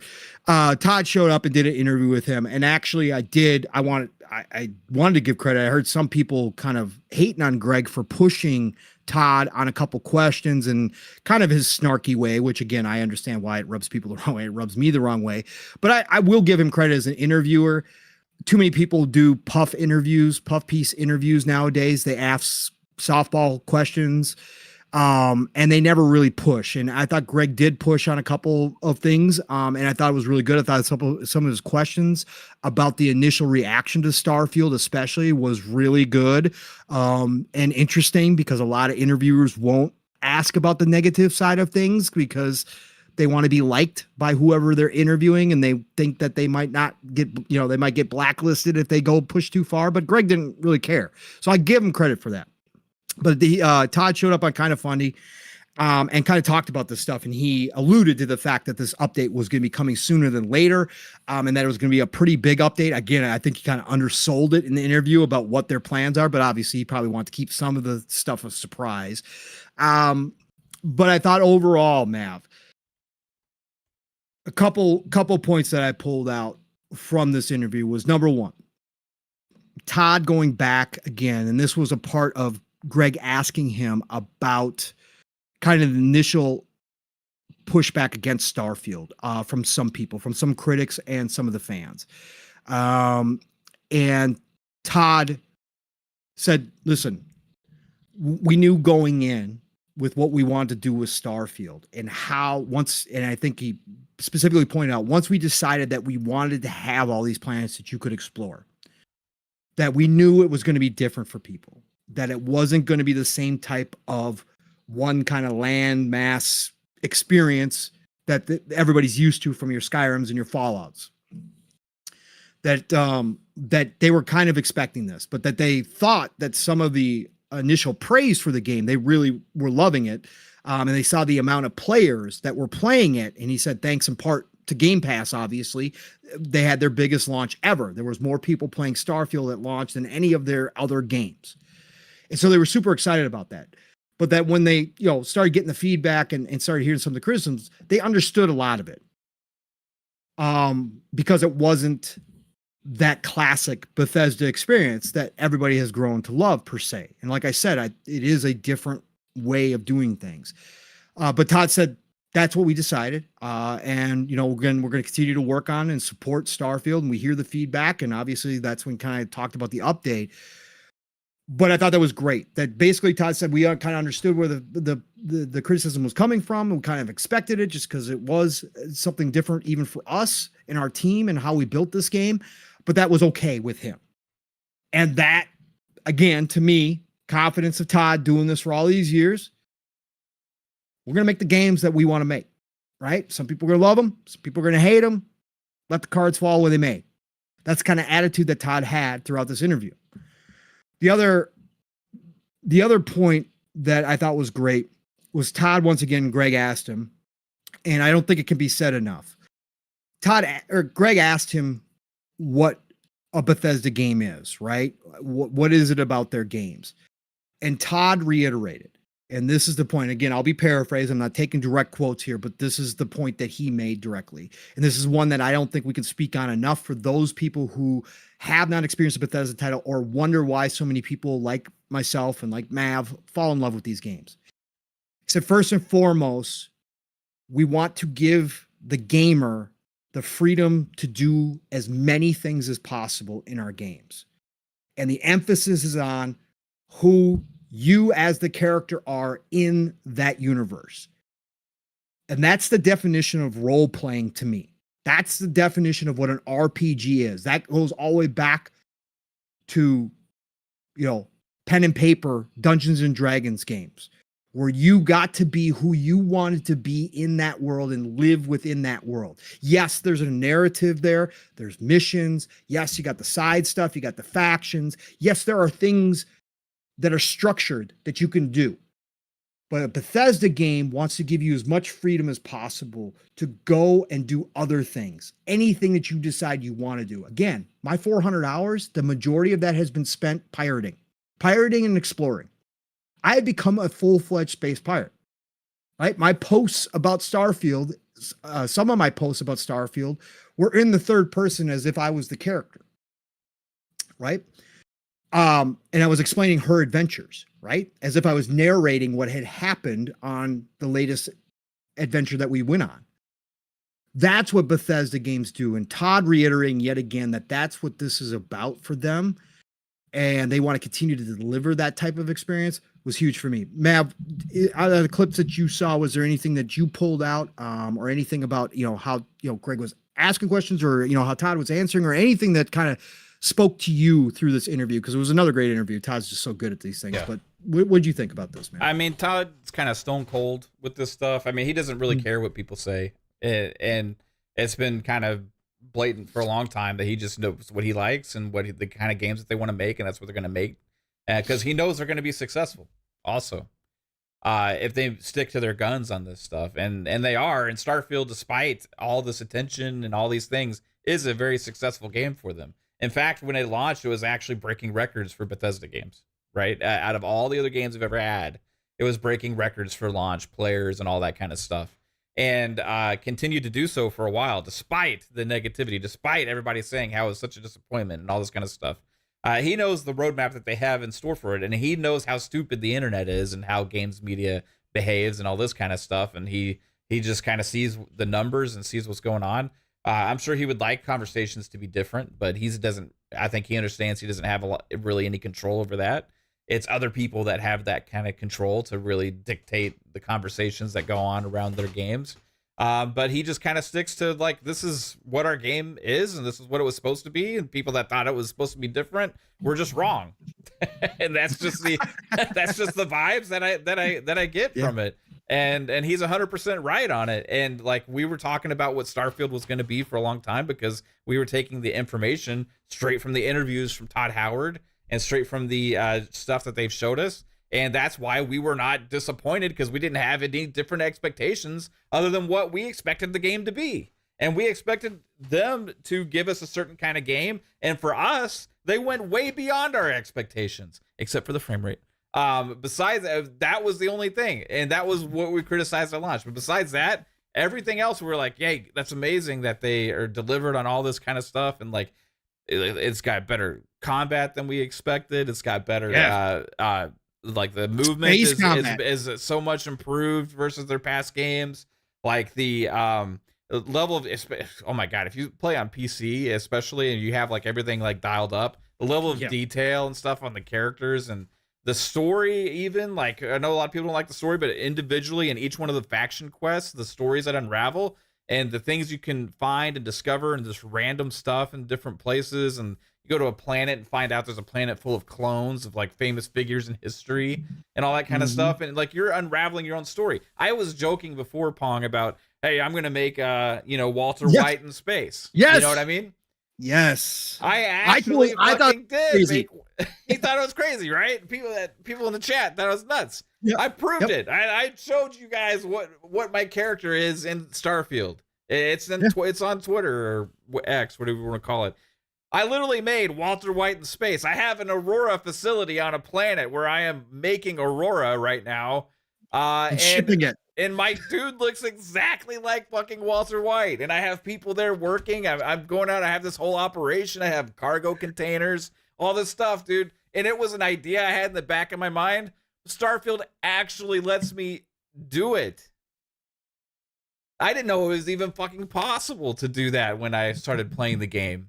I remember when we first started playing, you were like, I wonder if they have a recipe for Aurora. I wonder if this is even going to be a thing. Sure enough, you got the recipe for Aurora, and you told me this, and I was like, shut up. I haven't even still gotten that recipe. But that was the incredible moment, right? Because my whole moment was becoming a space pirate, and I knew that was going to be possible, but it went beyond what I thought it could do. But for you to have that crazy idea, Mav, and Bethesda to have said yes, sure, go become Walter White in space. Bro, that was a moment for me too, just listening to you talk about it and watching you stream it. It's crazy. It's fun as hell, man. And there's so much more that to do and that I haven't discovered yet, despite all the time I've put into the game. And that will never end, because that's never ended for Skyrim. Right. That's never ended for any of the Fallouts for me. Despite all the time and playthroughs you have in these games, you're always still discovering and finding new things and having different kinds of experiences when you play these games. Because it is about your experience playing as that character that you create in the world, and the decisions that you make along the way, and the actions that you take. And that's what Starfield delivered for me in a scale that's never been done before in games. Yeah. And that's what I appreciate about it so much. The fact that I can have different homes on different planets that are for different things. You know what I mean? That are all walkable and traversable. And I can expand these worlds and do what I want with, and discover new things on them, even just kind of like dungeon crawling. It is kind of how I see it. When you find a new base facility, an abandoned facility, or one that happens to be overrun with pirates or whoever, like it's like running a dungeon for me, and looting, and you find unique things still all the time for me too. And I absolutely love it. And that's how I have approached the game. Now, everybody plays the game differently. Like Kate, she goes and she has her like playthrough where she has this massive house and she's collecting things. She has display cases everywhere on the walls, and like helmets, everything's super organized, and she just keeps going and doing that. She has, if you look on the ship, there's like a million things laying on the fucking floor, right? Now she can go decorate her ship. Holy shit. And it's amazing, right? But it's a super special game for me. Yeah. And the update delivers a lot of the things that I was personally asking for or missing, right? First off, you have the obvious thing we already talked about with the performance, right? Which is, thank you, it's going to be amazing for console playthrough when I'm playing on the console. But then also you have the maps that are going to make it more traversable. Then you have the overhead map that's more detailed and better. You have the inventory things we talked about, make it simplify those systems. It's like they had the most important things like checked, and that's what a lot of this update's all about. And then we know that the land vehicles, we literally just talked about land vehicles last week. And we're finally getting land vehicles as well. So that's not with this update, it's gonna be later, but they already showed a glimpse of it, and it's actually beyond what I thought they would even do with that. And they said the first land vehicle when they mentioned it, which to me means they plan on having more. Yeah. So this is gonna be something that's just going to change over time, and it, like we talked about with other games, people are going to look back and be like, have a different conversation about this game years later, and a lot of these people have been writing this shit are going to feel really stupid, I'm just glad it can win ongoing game of the year for Elise. So I'm hoping that's exactly what's going to happen. It'll be amazing. But a perfect example too, Mav, of just your example of Walter White too, reminded me that I've seen now people going back to Fallout 4, right? Because of the Fallout TV show and obviously the popularity of the ghoul, right? People are playing their playthroughs as a ghoul.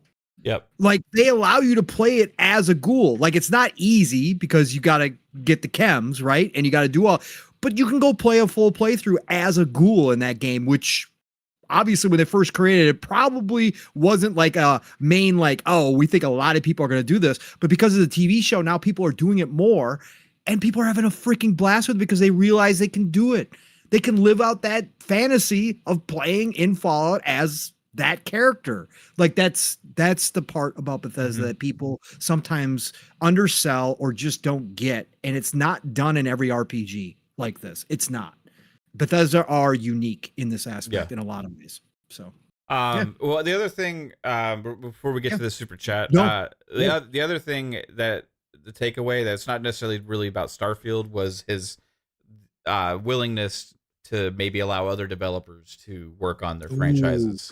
Good one. Yes. Yeah. Yes. That, because that's been something that I think with the popularity resurgence of Fallout, a little bit, and it's been more of a conversation because before it kind of contradicts statements that was made by Todd in the past about the next Fallout's going to be his game or whatever, because obviously he wants to make it because it's one of his babies, right? He has a trifecta now, and Elder Scrolls is obviously next, but I think there's more pressure now and more of a maybe other experiences they've had working with some of the other devs, like with Todd overseeing Machine Games. Maybe he's willing to take more of a kind of a different role on some of these projects, right? To allow these worlds to keep thriving instead of people having to wait a decade sometimes for a new game and a franchise. So that was kind of exciting for me. I kind of wonder what his role could even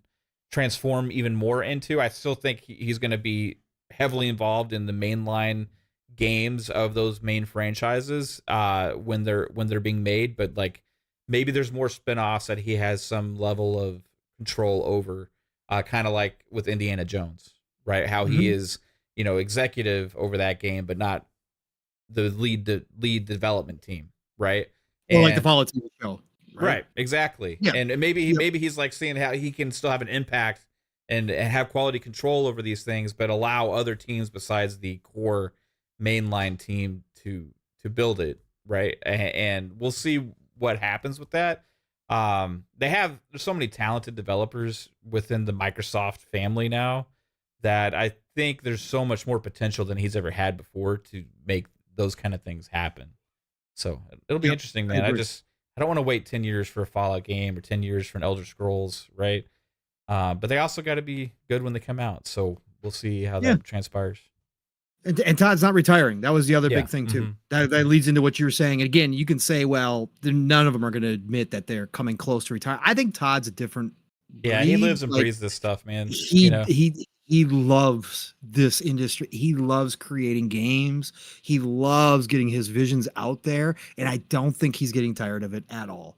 I just don't. I do think that to your point about, and it was a great point to bring up, Mav, about him allowing other teams to work on some of this stuff as in between or side games, spin-offs, I should say, of his franchises. I do think he does feel the sense of time. And how many years he's got left and how many main lines he's got to go out. And he does understand the fan base loves his worlds, and that allowing other people to work on them might not be the worst thing in the world to have spin-offs, right? To have other adventures out there, especially like you said, Mav, now that he's underneath this big umbrella with all these types of very talented developers, that he could still have hands-on and he could still have some creative control and dictate kind of the direction of those spin-offs. But that might be another avenue as he does get up there in age to allow more games in his worlds to be experienced by more people, the fans who love them so much. I think it's definitely a cool thing. So I think it's certainly something that he is considering. So freaking awesome, bro. God, I can't wait. Yeah, me neither. Stuff, man. Did you say we had a super chat? Yes, we got baby Fava. With the $10 super chat. Thank you. It says what they did was give us a sandbox. Todd said they learned from Skyrim that people will play their games for a decade. So it's actually made for modders from its inception. Yeah, they talked about this a lot in the making of the game and in the interviews he did and the diaries, how they're building this game more for the long haul. A lot of people missed the boat on what this game was going to be and what it was about. All the comparisons to No Man's Sky, I think, really hurt people's perception of what to expect from Starfield. People that aren't obviously as familiar with Bethesda games or what they're about, right? And even people that claim, or you would think would understand that. Still having this idea of this game always being something other than what it was always meant to be. And when these people would get kickback, like, that's not what they're saying.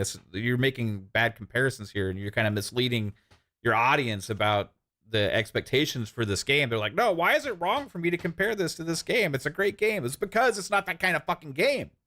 It's like a different genre, kind of. I mean, yeah, it's both space and there has some similar elements, but like, just because a game has grass doesn't mean it's a fucking football game. You know what I mean? It's like there's elements in every game that are like similar and settings. You know, like it's just weird that people just jump to conclusions based on setting a lot of times on what exactly a game is going to be or should be, right?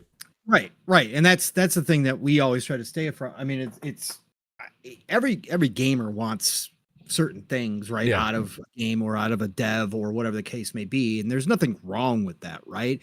It's when you judge the whole experience based upon what out of that list you weren't given versus what the game actually is at that point, right? And I'm not saying you have to like anything. You don't. You don't. But especially for the people who are professional reviewers or people who are out here publicly speaking about something, there's nothing wrong with notating that, but to take out the entire experience just because you weren't given the game that you exactly wanted, that's where it goes sideways, right? That's where it's like, no, that shouldn't be the main way to review a game or to look at a game, right? It should be based upon what it actually was and how it was delivered to you. So it is kind of crazy nowadays, man, of how this has shifted. And again, we know this, everything's opinion based nowadays, even in professional journalism. There's very few people who stick to the facts. There are very few people who write articles based upon facts. And yes, reviews are opinions, obviously, at the end of the day. But if your whole opinion comes from that perspective about, I wasn't given the game that I wanted, then you're going to obviously have a much lower opinion of that game. And again, that's, to me, it's a little weird. Like I don't understand. That's why I said I'll never be a professional reviewer. Yeah. Right. Because I look at things like, even if I don't get exactly what I want, I still try to judge a game based upon what it is. And I wind up loving most of the games that I play, or liking most of the games I play. Every single one of my reviews would be 7s or above, or 7.5s or above. That's why I'm so positive about games. That's why I come on here and talk about all the games I graze. You very rarely hear me say I didn't like this game. Like, I tried this game and I didn't like it. Like, because it just doesn't happen. Like, I find enjoyment. So, but anyways, let's see here. Where we go? Let's see. Grim Jr.'s got a lot to say in the chat. Real quick. Let me see this, Grim. Let me see. There's a lot. There's a lot in this chat. You go back. Yeah. He's been like, you might as well write an essay here. Like, yeah, the issues that keep saying. Yeah. Well, let's just grab a part. I mean, yeah. The issue is they keep saying this. Grim Jr., thank you for joining us. He's talking about us, so that we keep saying. So yeah. The issue is that they keep saying that 30 was the vision itself, which wasn't true, which isn't true, and then they shit on him for it, and then they praised him for sticking to his creative vision for different reasons. No. The facts are the facts. Okay, the facts are the facts. Because I saw. Let me go back to one of your earlier comments here too. Another thing. Okay, so I already addressed this, Grim. Another thing is that he never even stated that it was creator vision for the game to run at 30. He said that it was a choice they made. He gave the reasons why. Phil, I said this earlier, Phil was actually the one who put out the tweet saying that it was a creative vision. However, there are tons of interviews with Todd where he states that 30 frames, the cinematic experience, is his personal choice for gaming. Right. And that he thinks that is the best way to play Bethesda games. Okay. So he said that in plenty of interviews. Right. So again, Phil was the one who actually stated that it was the creative vision to keep it at 30 frames. The other one I wanted to say, okay, this is obviously implied if he could get it to be a stable 60, it would be 60, but he wanted to be stable because regardless of what the frame rate was, that was the point. And this, Grim, is where Mav and I have stated. If it was about the stability, he's offering frame rates that aren't stable in this update. He's offering uncapped. So if that was the creative vision or whatever you want to call it, right? If that was the choice, right, that he wanted a stable, why are they now offering an uncapped frame rate? Right? And also, they're offering a 60 frame mode that they said themselves won't necessarily, it's going to attempt to stay at 60, but they said we suggest that you use VRR. Why do they have a 40 frames mode that obviously is not going to be a locked 40 frames mode either, right? That's why that's only for VRR monitors. VRR just wasn't created in the past year, right? This is something that's been available for a long time, and more people have that in their TVs or their monitors. So again, if that was the decision, a stable, and that was the only way they were going to launch it, well, now they're doing it. They're launching unstable frame rates. So again, that doesn't make any sense. What we've said is that with the frame rates, with the tech side of things, all we ask for is two options, right? And not to tell me that it's because we wanted the game to be played this way on console. And they never even say we want it to be played this way on console. They make it sound like it's everywhere being played that way. They totally ignore the fact when they talk, and this is not just Bethesda. This is almost all the developers. When they talk about this stuff, they act as if the console frame rate that they've locked it at, and they only give console players one choice, is the way everybody's playing the game. And that's the experience that they wanted everybody to have. Meanwhile, PC players have a billion choices on how they want to play the game. That's where Mav and I players don't play at 30. Right. And PC players very rarely play at 30. I'm sure there's some people out there, but there's a handful. But again, that's where we have the problem, right? And yes, again, Todd Howard's one of my favorite. I call him God Howard, right? So again, but he's not above criticism for the way that he speaks to gamers and how all these devs try to play it off and basically lie to us about the reasons why we don't have choices as console players. And then 2 months, 6 months, a year later, all of a sudden, miraculously, we have choices. That's where Mav and I have the issue, right? So that's the thing. When it comes to the technical side, when it comes to that, there is no creative vision. There is no reason to lock consoles down to one option and one option only. Okay, there hasn't been one example yet where that was absolutely obviously the only choice they had. Okay, there hasn't been. If you can name one, tell me. But there hasn't been one. Priorities. Because again, that's the answer. It's priorities.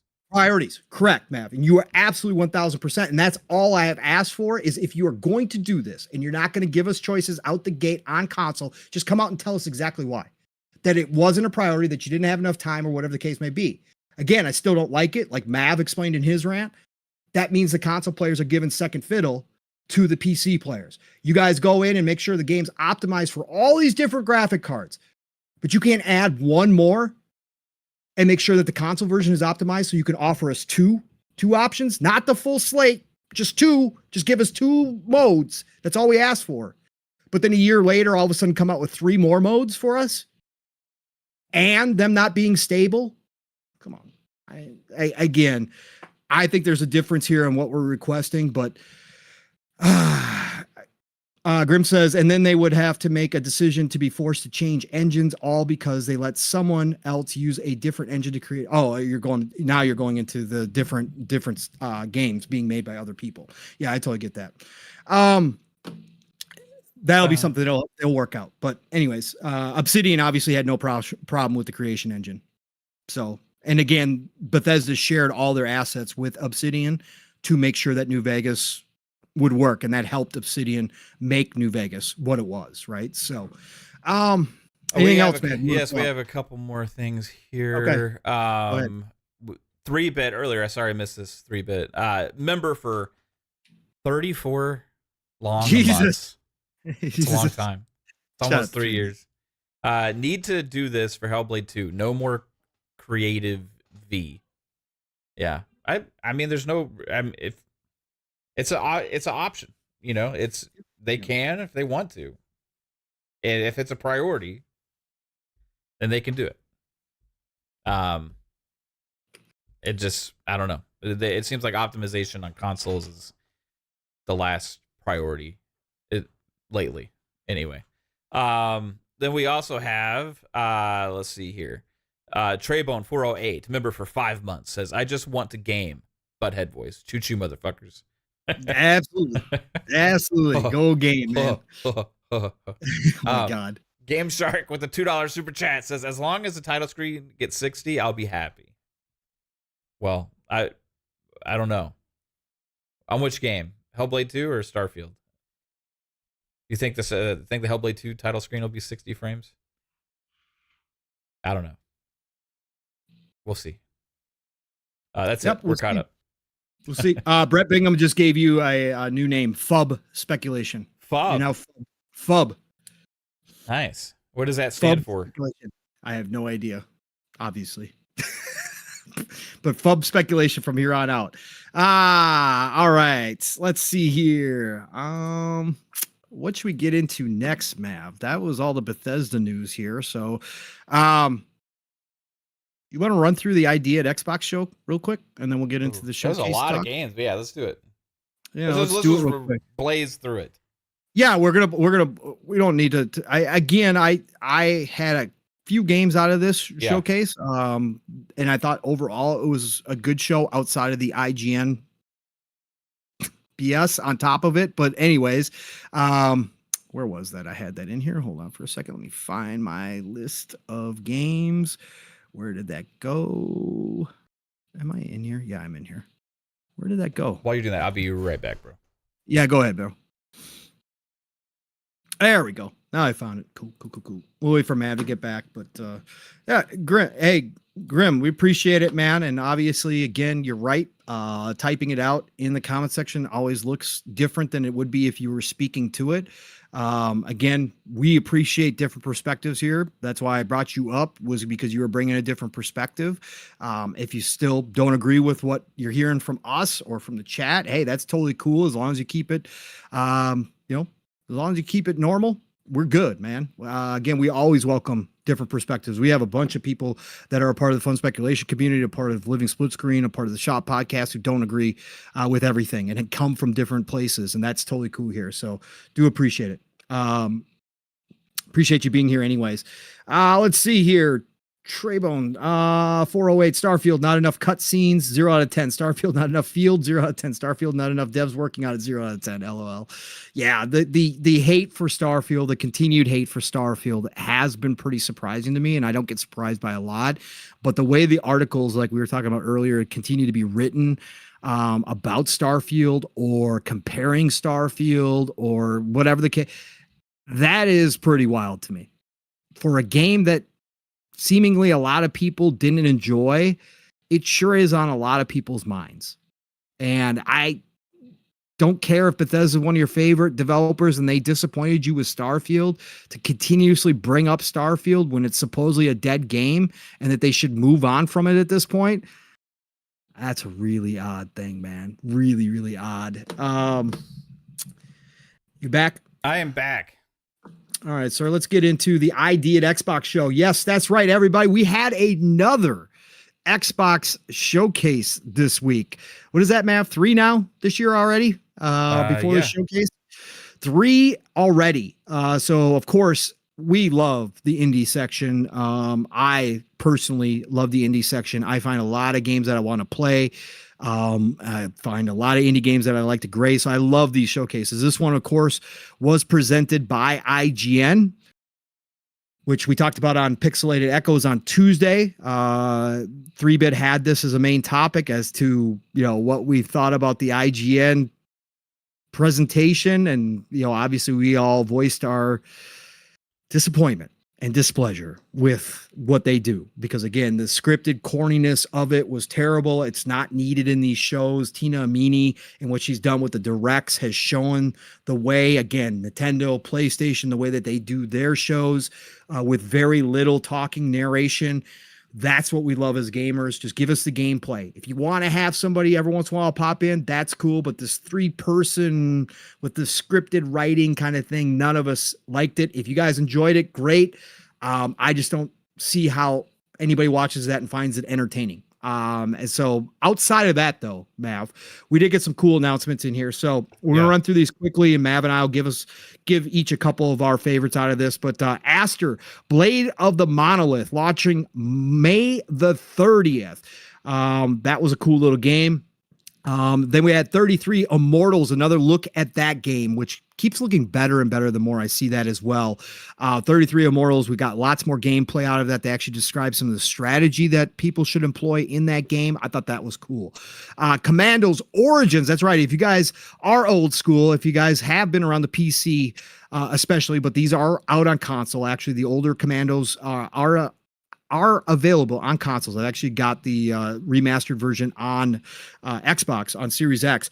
These are strategy tactics games, but they're coming out with a new one, Commandos Origins, and this one is actually coming to Game Pass day one. They're going to have a closed beta this summer as well. So that one was announced, and we had Centum, which was announced as well. Lost Records, Bloom and Rage. This was the I just lost it. Who's the developer, Mav? Of which one? Lost Records, Bloom and Rage. Don't nod. Don't nod. Don't nod. Thank you. God, I just lost it. Lost Records, Bloom and Rage. That was kind of a surprise. I didn't know Don't Nod had another game in the works already. Late 2024 release. Then we had Key Locker, which was a cool little indie title, but it's got rhythm-based stuff in it. So you know me, I'm not about that, but it was really cool looking. That's a summer 2024 release. Then we had Stampede Racing Royale. That's right, another kart racer coming our way. Summer release to Xbox Game Preview. Then we had, for all you Jackbox fans out there, they're actually doing the adult version of Jackbox. I guess a lot of people, this is one of those games that's been around forever. I don't know who plays it, but a lot of people must play it because they keep putting out expansions and new Jackboxes. But they're coming out with an adult version because so many people have asked for an adult-only version. So it's going to get naughty. It's called the Naughty Pack. That is coming out in 2024. Times and Galaxy. This was announced for June 2024 release. Then we had Farah, the Sundered Tribes. That was announced with no date, I don't believe. Sulfur, which I think Mav will probably talk about a little bit when we get to his couple. That was shown off with gameplay here, which was pretty dope. First person, really cool art style to it. That was announced. All You Need Is Help, a puzzle game that was really weird. The song was Mav, it was driving me nuts when I was listening to it at work. Yeah. All You Need Is Help. Looked like a Tetris game, but it's a co-op puzzle game in which you're all like different Tetris pieces and you got to figure out how to complete the shapes, and there's all sorts of stuff you got to do. Really weird. Then Tales of Iron 2 Whiskers of Winter was announced. God, I love the look of that game so much. Hangry. This is another one that nobody mentioned on Pixelated Echoes, but Hangry actually looked kind of weird and wild, up my alley kind of in a way. Mm-hmm. That was showing gameplay. And then Promise Mascot Agency was announced. I will be talking about that one. And then we had another partnership through Xbox with Gamera Games, which included 4 games coming out. All of them will be coming to Game Pass. In fact, one of them is in Game Pass right now. It dropped that same day. I forget the name of it. I just saw it too the other. God, I forget the name of it. But that was announced. And then we had the Triple I initiative, which we talked about, Mav. The Triple I was another showcase that just happened a couple weeks ago, and it was really cool. They showed off some of the games from there that would be coming to Xbox as well. Dungeons of Hinterberg. This will be another Game Pass game that is dropping on July the 18th. They showcased some more gameplay for that. Vampire Survivors Laboratory Update, which was a free update, and Contra DLC release date. And that was everything, Mav. So give me a couple that hit you, Mav, out of this group. I brought the list back up just to refresh my memory. Yeah. The first game that we saw, it was called Aster? Aster. Yep. Yeah, that game looked pretty interesting. I don't know how I'm just gonna be honest. There's not anything in here that I really got to play that, right? Yeah.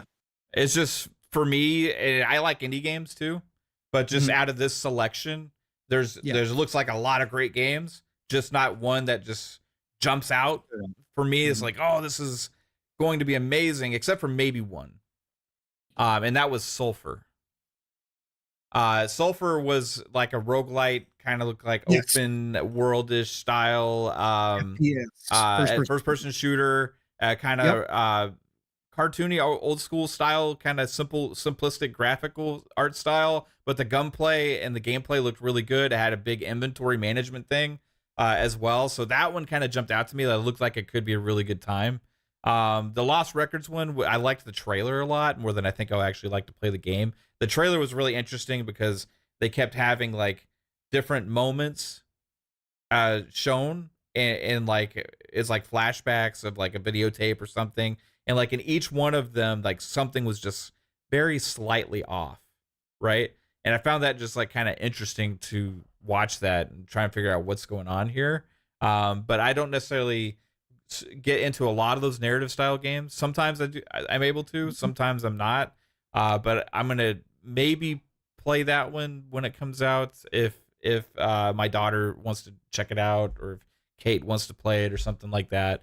And then the Commandos one, I like the style of gameplay there. Commando Origins, I will probably give that one a go.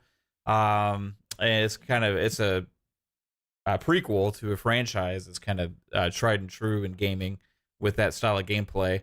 But yeah, other than that, there wasn't like a whole lot here that was like just screaming for me to play it. One other one is Dungeons of Hinterberg, like was briefly shown as well. I could get into that one maybe, but I'm not a huge fan of the art style as much as I am what it looks like the gameplay is going to be. Yeah, no, I can understand. So for sure, cool. Shout out to Traybone408 in the chat, by the way. Says that he is playing Stampede Racing Royale right now. Can't say anything much, but it's crazy good. So all you kart racing lovers out there, according to Traybone, and again, the trailer looked pretty cool. I'm not the biggest kart guy. I've played them, but I'm not big. Like, I wouldn't call myself a fan of kart racers. They could certainly be fun with groups of people. But yeah, for anybody who is a kart racing fan, keep your eyes on that, according to Traybone, for sure. And again, the trailer was pretty good looking. Actually, I thought it looked really polished and looked really fun. For me, again, a handful here, but Commandos, again, I got to point that out. If you're a strategy fan, if you like tactics, turn-based strategy type games, this is a military one, obviously. What they're doing with Origins, I played, like I said, the older ones. They're certainly dated at this point. But like you said, Mav, it is a PC franchise that was really popular. They did bring them to console, but just like a lot of those older PC franchises, they don't necessarily take off the way they do. But Commandos Origins looks up to date and looks fantastic. Loved what I saw out of that. You know what the trailer for that reminded me of, Pong? What? It reminded me of the story and campaign missions in the first Command and Conquer game when you're playing as just Tanya and moving her around to the different bases and stuff like that. You know, it gave me those vibes a little bit. I just love the different ways. Got a little. I love when strategy tactics games allow you to get creative, and they showed in that trailer map. I don't know if you noticed, but placing a barrel and then going up into a sniper position and waiting till a group of enemies came and then sniping the barrel and blowing it up. A little bit of Baldur's Gate 3 creativity to it. Love when you can do that kind of stuff and figure things out like that. So that's one of the reasons why I'm so interested. Plus, it just looked really nice. I really like the update to the graphics. Tales of Iron 2. I talked about this on Pixelated Echoes. Listen, again, I'm not one of those people that says you have to have played a game or a franchise to get excited. Okay. We get excited for new IP by seeing it. I have not played Tales of Iron. I have had it in my wish list. I've had it in my cart during sales so many times because I love the art in this game. So I'm not speaking from actually playing Tales of Iron, but this game has always spoken to me. So when they showed Tales of Iron 2, Whiskers of Winter, I was like, yo, they're coming out with a new one. Well, guess what? It went on sale on Steam for $4 or whatever the hell it was. The first one did.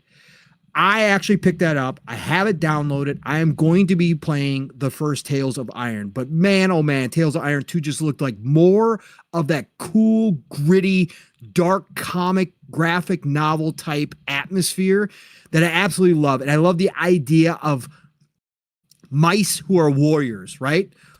Or who are humanoid and who are I love that idea. I always have. There's been a lot of people, there's been different cartoons and stuff like that.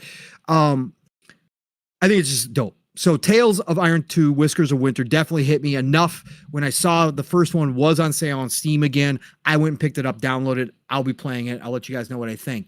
I mentioned it while I was going through. I didn't mention it on Pixelated Echoes, but Hangry, this looks pretty dope. Again, the gameplay, I was just watching the gameplay again, and the atmosphere is weird. It's crazy, but I like that.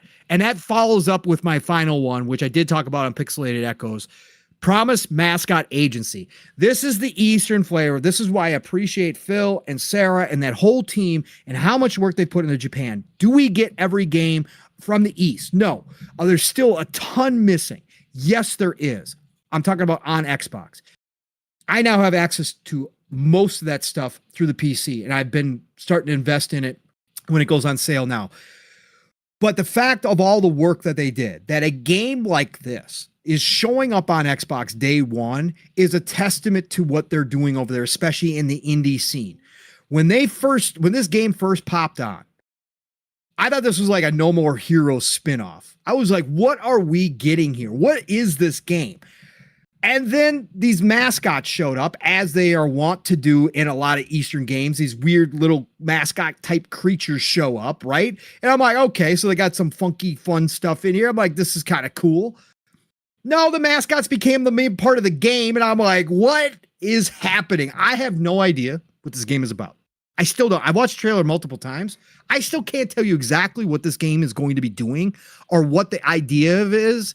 The main character in one scene is on a turning bed. You got to be kind of older or have gone to some kind of really romantic or seedy, depending on your outlook, hotels to have ever seen a rotating bed before. But he's laying on a rotating bed, just chilling out. I don't care. I need to play this game. I need to see what this game is. This is right up my alley. So Promise Mascot Agency, I'm going to be checking out. It just looks like I need to be on drugs to play it, but I don't do them anymore. I haven't for decades. So I'm just going to do this sober, but I think this looks fantastic. So that was the other one that caught my eye. So that was your idea at Xbox Showcase this week. Again, go back, watch trailers 4K. Again, if you didn't want to give IGN the click, I get that, respect it. I still go to IGN if they've got something cool going on. Again, I will just criticize and trash them. They continue to burn down themselves, so I don't have to worry about it. It's not like we're going to help them in any way, shape, or form. But go back and watch the trailers. They're all up on the Xbox YouTube channel if you want to watch them there. But the idea at Xbox Showcase was good. Was it great? No, I won't say it was great, but it was definitely good in my book. So I thought it was cool. I love seeing new games. Yeah. So, and there was a lot of that. All right, Mav, where to next? So should we talk Showcase here? Yes, absolutely. We should talk Showcase. Let's talk some Showcase so we here, got Mav. the official announcement of the Xbox Showcase with lined up with right what we thought, right? Yeah. So and some of the behind the scenes conversation we're hearing about possibilities of this thing absolutely has me jumping through the roof. I don't know if any of this is true or whatever, but like just the feelings that it gives me is just, yes, I'm giddy with excitement, bro. So yeah, if you were living under a rock and we're paying attention this week, Xbox put out official notice that they are having their showcase on June the 9th. It will start at 10 a.m. Pacific time, which is noon Central time or 1 Eastern.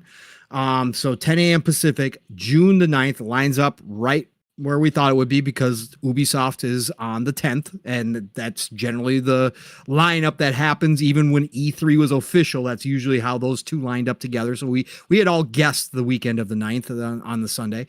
But they officially announced it. I will read from the Xbox Wire post that they put out. So mark your calendars. The Xbox Game Showcase will be live streamed on June the 9th, 2024, starting at 10 a.m. Pacific Standard Time. Like our double feature last year with Starfield Direct, immediately following the showcase, we will be airing a special deep dive into the next installment of a beloved franchise. We can't say much for now, so we'll call it the Xbox Game Show followed by the Redacted Direct. This will also be our first showcase featuring games from our portfolio of studios across Activision, Blizzard, Bethesda, and Xbox Game Studios, in addition to titles from our third-party partners. You'll be able to enjoy both of our June 9th live streams live through a variety of outlets, over 30 languages, and American Sign Language and English audio descriptions.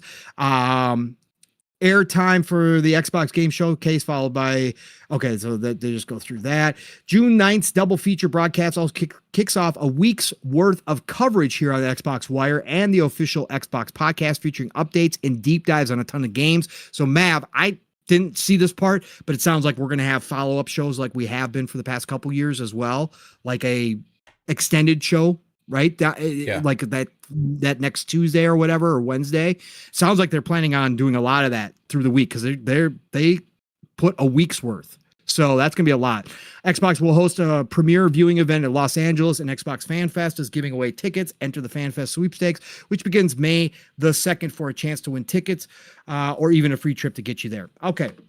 So that went out, and obviously the big thing was the redacted game, and they had put up an image with black boxes over the name of the game, over the name of the developer or publisher, and it had basically Cerberus, the three-headed dog, in black and orange over the top of a $50 bill with the Capitol building, obviously in the $50 bill, and everybody most people guessed correctly right away that this was going to be a Call of Duty Direct. And now it has been confirmed through data mining that Cerberus symbol is actually used in the new game, Gulf War, right? So it's Black Ops, Call of Duty Black Ops Gulf War. So some people had guessed, other games out there like State of Decay 3 because it had the same orange coloring. But again, it's something that Call of Duty has also used, obviously, Black Ops before, and that is the correct one. So Mav, let me read this one real quick, and then I'm going to have you say your thoughts first, because I got to deal with this dog who is bothering me. She's got to go outside or something. I'm going to read from Tom Warren, because Tom Warren put out from The Verge. Shout out to Tom Warren. Love Tom Warren. He put out an article at The Verge, and he actually gave a little bit of detail, Mav, about what I'm assuming has heard is the plan here for the games. So, I'll skip his intro to Microsoft. Let's see. Microsoft is only teasing the Call of Duty Direct as the next installment of a beloved franchise, but sources familiar with the company's plans tell me that this is indeed Call of Duty. This will be the first Xbox showcase featuring games across Activision, Blizzard, Bethesda, and Microsoft Xbox Game Studios. I understand Microsoft is currently planning to announce a new Gears of War game during the show. The showcase will also include a number of release dates for upcoming Xbox games like Microsoft Flight Simulator 2024, Avowed, and Indiana Jones and the Great Circle. We'll like to get a date on when the big Shattered Space expansion is coming to Starfield. Todd Howard recently revealed it's due this fall, and I understand Bethesda is currently targeting September. Activision is targeting the next Call of Duty for late October, with Avowed and Microsoft Flight Simulator likely to follow in November, and Indiana Jones in December. Microsoft is supposed to have a lot of games to show this year, more than a 2023 showcase. We should expect to hear how the 2025 lineup is looking with some launch dates for anticipated Xbox games. Also, to add to this, Mav, before I turn it over to you, if people don't pay attention, I love going underneath the initial tweets from people like Tom Warren because he will respond to some people. And somebody had tweeted at him, I'm hoping to see more Gears of War. And Tom replied and said they're going to show more than just Gears of War 6 with a smiley face after it. Yeah. So, Mav, he kind of lays it out here. Just real quick recap for everybody, since I was speaking a lot there if you didn't hear me. According to Tom Warren's sources, okay, that the Call of Duty, that first of all, Shattered Space is aiming for September. That's the DLC to, obviously, Starfield. Then late October is when he's heard they're shooting for Call of Duty release. Then after that, it is going to be Avowed in November, and Microsoft Flight Simulator 2024 and Indiana Jones and the Great Circle. Oh, I'm sorry. Excuse me. Avowed and Flight Simulator in November. Okay. So Avowed and Flight Simulator in November, and then Indiana Jones in December. So Shattered Space, September, Call of Duty, October, Avowed Flight Simulator November, Indiana Jones December. Stacked. A lot of games stacked into basically a 4-month period, it's a quarter, 3-month period. Yeah. That's a lot, Mav. So, Mav, break this down. Obviously, give your expectations here for showcase season. We're in it. We're in the mode, man. This was an official announcement. Call of Duty Direct, obviously, kind of big deal. Stamping it. But now with Tom Warren's information, what else are you expecting here, and what are you thinking about that line at the end of the year? And I will be back, sir. Yep. So first off, we're gonna have Hellblade 2 launch in like 20 days or roughly, something like that. Shortly following there, a couple weeks later, we're gonna have this massive showcase. And I think already we're gonna be on a little bit of a good momentum shift. We have the Fallout Resurgence, we have Starfield update, you have Hellblade 2, you have Summer Showcase all of a sudden around the corner, and you know how much hype around the gaming community and speculation and conversation all drums up in the weeks leading up to the Xbox Summer Showcase, because it is always the biggest show in gaming now. No matter what else is out there, no matter who else has shows or anything like that, the Xbox Summer Showcase has pretty much replaced what we think of as E3. In the days leading, or the day after that, I think we'll also have Summer Game Fest. You also have Ubisoft Forward, which with speculation that could be a Splinter Cell, the Splinter Cell reboot show up there, as well as a lot of speculation about that. So right now, I'm fucking just like super excited because we've had so much doom and gloom, so much Xbox is doomed, Xbox is failing, Xbox, everything is going third party, Xbox as a brand is going to cease to exist, all this shit. Meanwhile, if you actually look at what's actually happening, all these things that I just mentioned, and then the Summer Showcase, we're going to have a fucking awesome time as Xbox fans with so many games to talk about and so many games to play, way more than any other platform. On top of that, you also have potentially hardware that's going to be shown at this showcase or announced at the showcase. Don't know what kind. It could be handheld, could be just the discless Series X, could be just a new controller. Who knows? But there'll be potentially some of that. But even if you just only were to isolate things to the games that they have listed for the second half of this year, that's already a shit ton of games. You're already talking about Indiana Jones, which now has a lot of hype behind it after the last showing at the Dev Direct, which is slated for this year. Then you have Flight Sim, which I recently was playing Flight Sim on stream recently, the one from 2020. And I got to say, I can't wait to see what a new version or a massive 2024 overhaul of what that game could possibly be like. Then we have Avowed. And that's not even including games like Towerborn, Ara, Hellblade 2 had already, will have by that time already been out. We're just looking at a stacked lineup of games that we know are coming soon.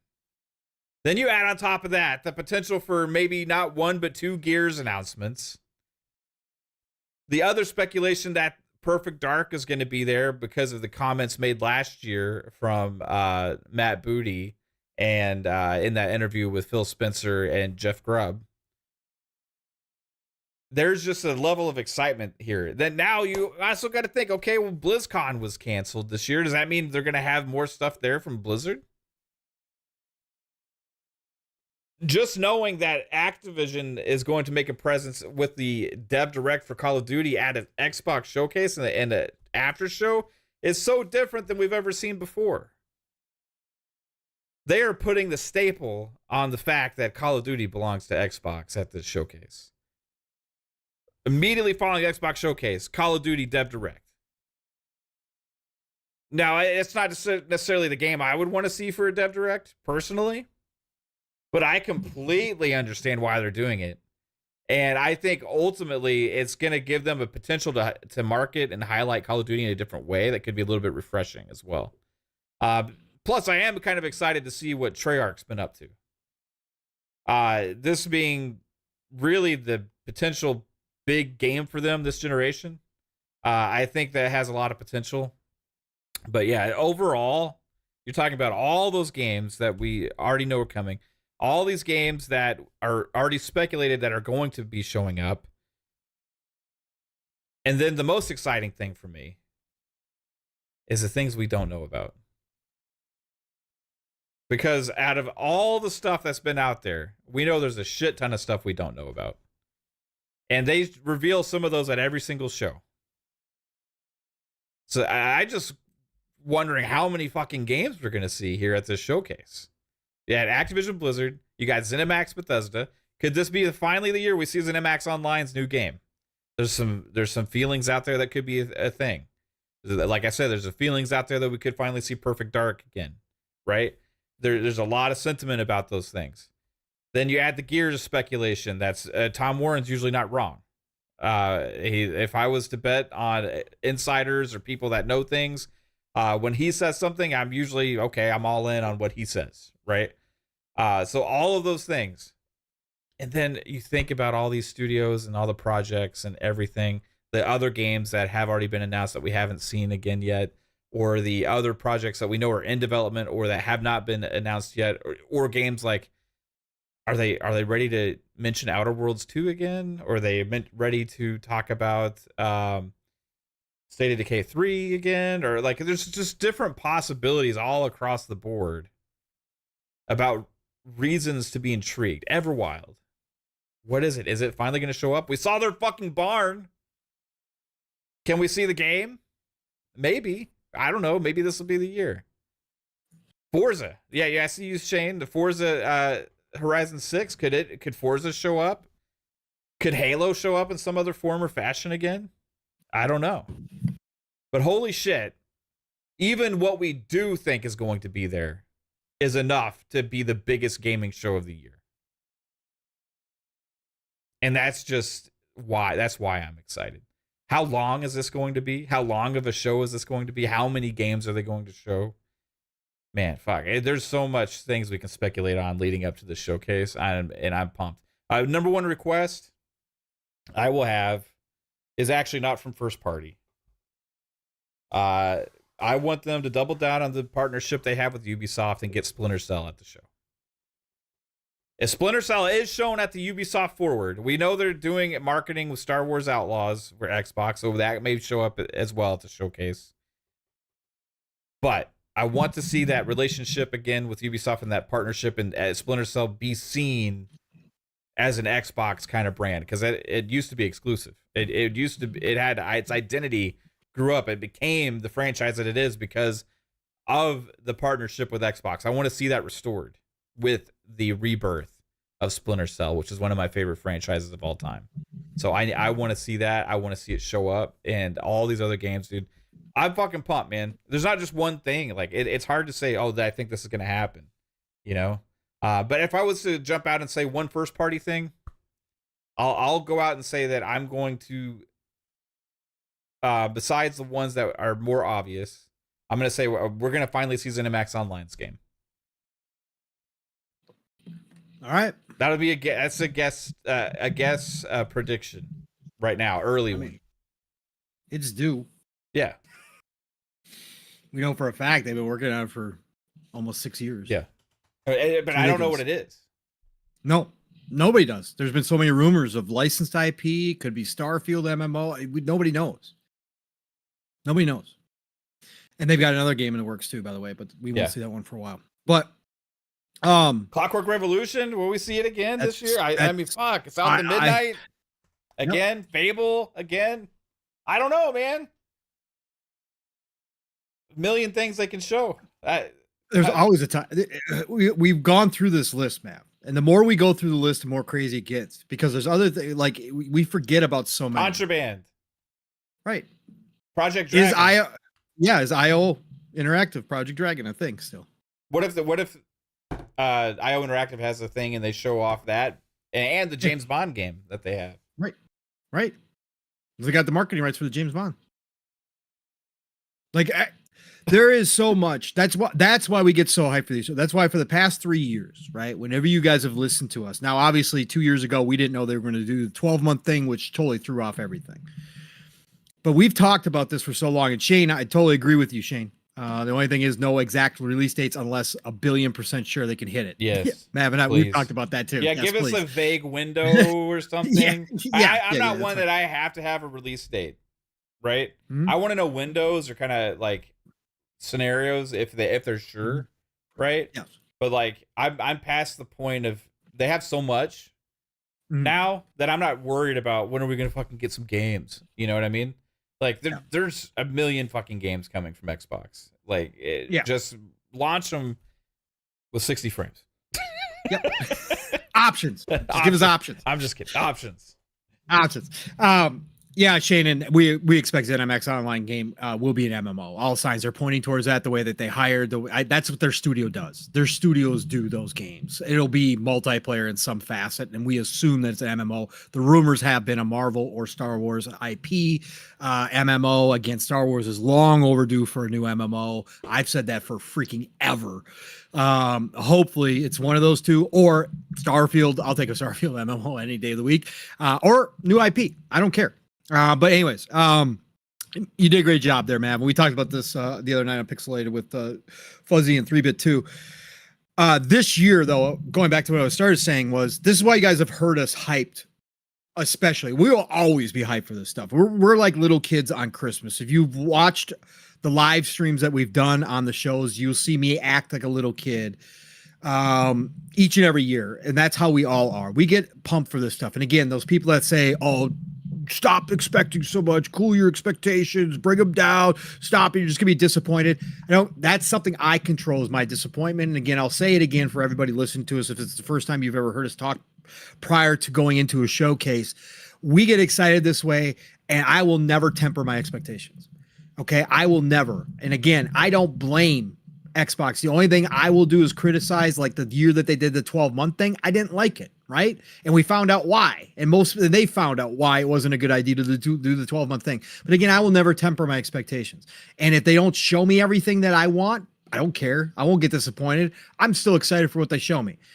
This year, though, Mav, this year has the feeling that this is the year that we've been talking about for the past two. Now, last year was fantastic. Yeah. Last year blew us away. Like that, they showed so much last year.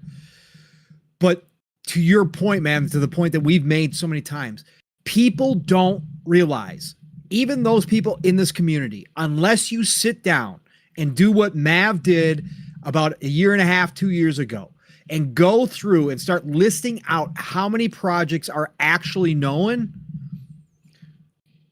and then think about all the stuff we don't know, it's very hard to grasp how much content Xbox is currently making amongst all these studios and how many games they actually have coming out in the next 1, 2, and 3 years.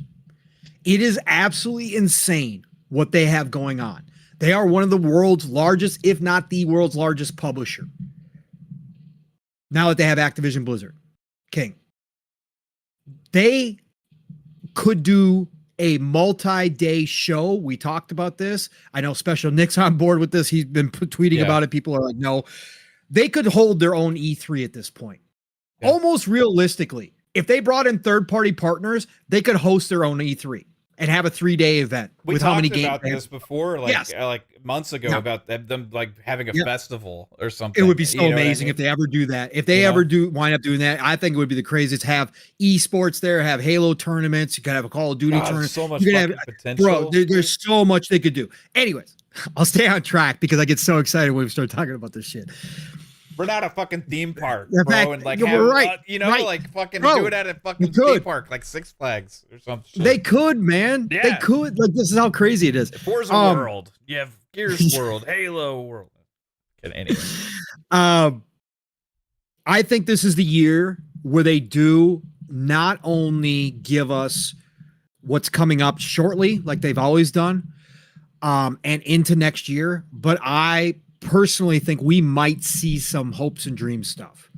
We might see some stuff that as we go through this year into next year, and we probably start getting some more rumors about their next gen hardware,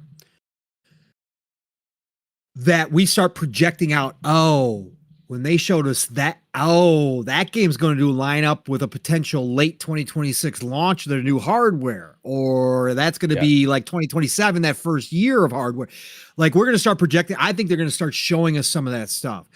I think this is a year, as I stated on Tuesday night, because of the position they're in, because of the philosophy change, and we're not here to talk about the philosophy change. We know that we're going to start seeing more stuff third party go out, go elsewhere.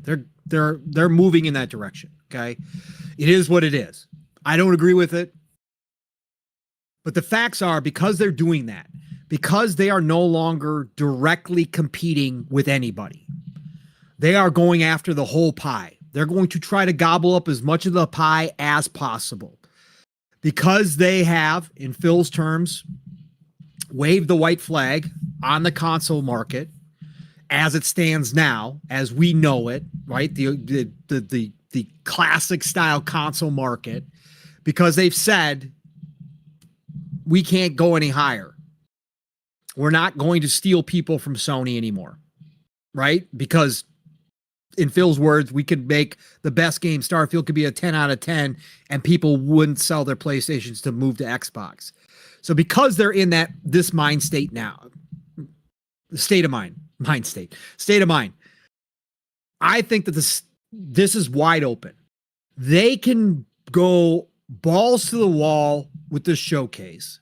They can show us stuff that's coming out more recently, going to be coming out next second half of the year, obviously. They can show us stuff into next year, and they can give us the hopes and dreams stuff down the road. And I think that there's no real limitations. They don't have to follow the old way of doing things anymore in any of this stuff. So I think this year we get it all. And there are unknown things. And I think the big ones for me, Matt, obviously is the one that Tom Warren's hinted to, that we've heard smoke about now over the past year and a half, and that is the Marcus Phoenix collection, right? That is the original trilogy being fully released on PC, being updated for consoles, re-release of the first 3 Gears. And I think that's a reality. I think that is going to kick off the Gears hype train leading up to Gears 6, which I now believe potentially is shooting for being a launch title for their next gen hardware. And I think they're gonna fill it in with the Phoenix collection. We got the anime coming, we got the live action show coming as well for Gears. Gears hype renewal, whatever you want to call it, is going to be a thing. And they've got a real moment here. So I think we do get the Phoenix collection here along with a tease of Gears 6 and showing us what everybody who has had a chance to see or hear about Gears 6 is saying is going to blows people's minds. Like, people aren't ready for Gears 6. And obviously, knowing the coalition, knowing what they can do, I believe it. So I think that is going to be a big moment here. I think they have some other chances too, Mav. And I think that my hopes and dreams stuff, I think we could get a StarCraft revival tease here as well. I think just a simple tease, if they've started to form the team, even if it's just starting, right? They started to form the new team that's going to work at StarCraft at Blizzard. We now know they announced things early. This is across the industry to hire people as well. You announce StarCraft just as a tease is coming back and they're going to restart StarCraft. Internet's going to explode. I don't care if it's an RTS. I don't care if you guys don't like RTSs. StarCraft is worldwide. And Microsoft is looking to grab people not just from the West anymore. And let me tell you, South Korea still has huge $100,000 plus tournaments for StarCraft today. That will grab people's attention. You do a StarCraft review here, it's over with. They're going to have people clamoring to come work there. We just know that Relic and some other RTS companies have downsized, meaning there are people looking for jobs in the RTS that have experience in the RTS world. You've already got great teams for RTSs. StarCraft here. Yep. I think it would be a massive, massive W here. That'll be my one surprise that I'll put out there. But I think everything else you said falls in line. You and I have talked about this so many times, Matt, that you and I are very similar in how we're thinking. Obviously, Age of Mythology is due this year. Tom Warren did not mention Age of Mythology in his list of games. That is another first-party game that is due out this year, both on console and PC. They're doing a simultaneous release. I expect to see that here. I'll talk a little bit about the third-party stuff real quick. Third parties are going to be massive at this showcase. I think you're going to see Sega here. I think Sega is going to show us that those revivals of their games that they announced, right? With Crazy Taxi and Golden Axe, those games coming back. I think we're going to see more of that at this show. That partnership with Sega is strong, obviously. So I think Sega's going to have a big presence. I think the surprise here could be Square Enix. I think that new handshake deal that Phil obviously did on stage at the Square Enix show in Las Vegas last year, when they announced that Final Fantasy XIV was finally coming to Xbox after all this time. I think that was real. I think this new CEO at Square Enix knows that he has to find new fans for his franchises. They obviously just announced this week that they are actually stopping production on a bunch of the 2D remakes that they were doing, which is kind of sad. I hope Final Fantasy Tactics wasn't one of those, but it's going to cost them like $50 million, something like that in losses. But he knows he's got to bring more elsewhere. So I think we could have a surprise show up with some surprise games for Square Enix here. I think Ubisoft, as Mav was saying, I think they teased Star Wars Outlaws. They announced Star Wars Outlaws at the showcase, Xbox showcase last year, and then at the Ubisoft Forward showed it off. I think the same thing will happen this year with Splinter Cell. I think they will tease it and then show it off for a launch next year. Same thing they did with Star Wars Outlaws. I expect Splinter Cell to be here. I think it will be fantastic, for all the reasons Mav said, for all the reasons we talked about. So I think Ubisoft is going to have a presence here, obviously. I just think it's a good partnership. And then some of the third party, second party deals, whatever you want to consider them, Contraband, IO Interactive, if that's still a thing. I think all those people show up here. So I think this is going to be a massive showcase. I expect this showcase to probably be bigger than any other, as Tom Warren said, to show off more games. I think it's going to be bigger than any other showcase we've ever had from Xbox.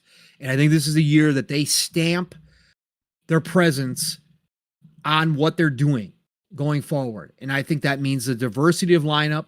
Game Pass is getting all these games day one, as they've always said all along from their first party. That's not changing. Even if they're going to push some of these games onto other platforms, even if Call of Duty is multi-platform, I think Xbox stamps their name on the value that you get from being a part of the Xbox ecosystem. I think there's an outside chance that we get a hardware announcement here as well. I think there's an outside chance that we hear about the handheld at least here. I think they saved the next gen console for Achilles, just like they did with the Series X. But I think we do have an outside chance at the handheld showing up and being shown off for the first time. This is going to be a massive showcase. I'm expecting nothing less out of this, Mav. I think that when we live stream this, we are going to be, remember when we, last year, when it was like 45 minutes into the show, and we were like, oh my God. Yeah. I'm already exhausted, bro. Like, the pace was just insane. Insane. I think you're going to get that this year again, but to another level. I think it's going to be times 2 of what they've done the previous years. And I think we are going to be absolutely, literally not understanding how much they just showed us when it's all said and done. And when we start going back and reviewing what we just saw and the things we're going to have to talk about, I think we're going to have our own show split up into multiple parts because we're going to have so much to talk about. I think this is Xbox's changing of the guard. I think the de-emphasis on the consoles, the series consoles, are not pushing the series consoles. Hardware is down across the board. We now have confirmation of that this week. Nintendo, Sony are both also down in the hardware. This is the evolution of the industry. This is what we talked about. Now, it's not what we thought it was going to be.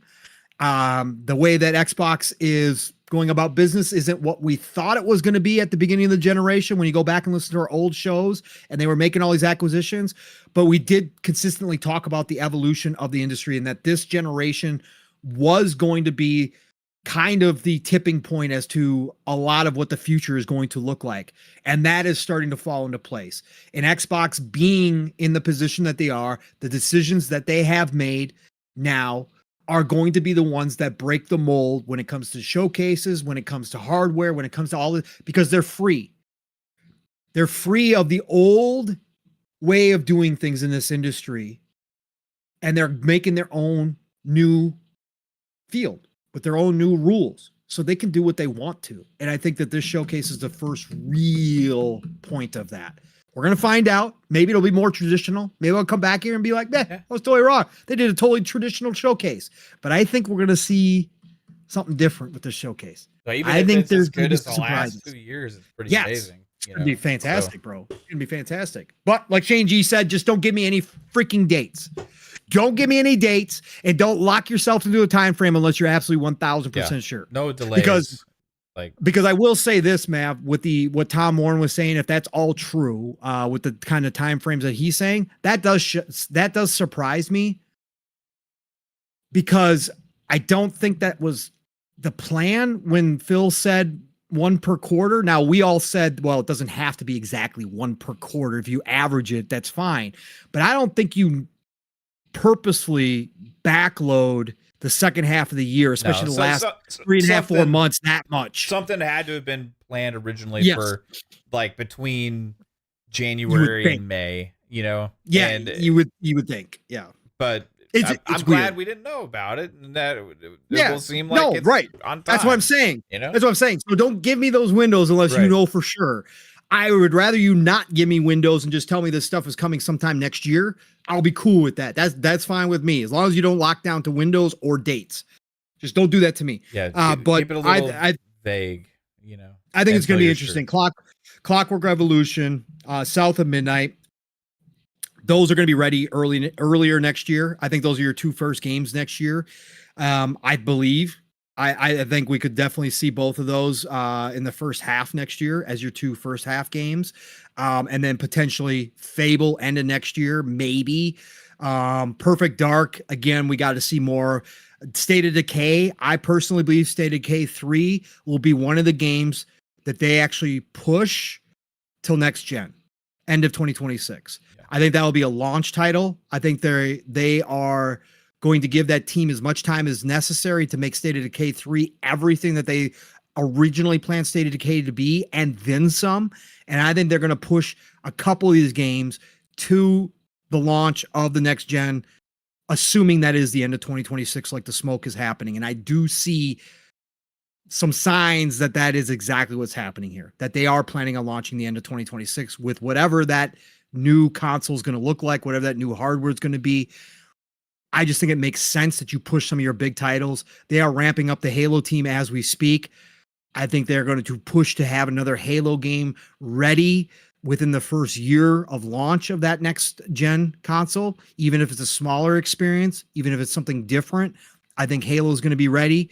And like I said, Gears 6, you got a launch lineup, folks, potentially.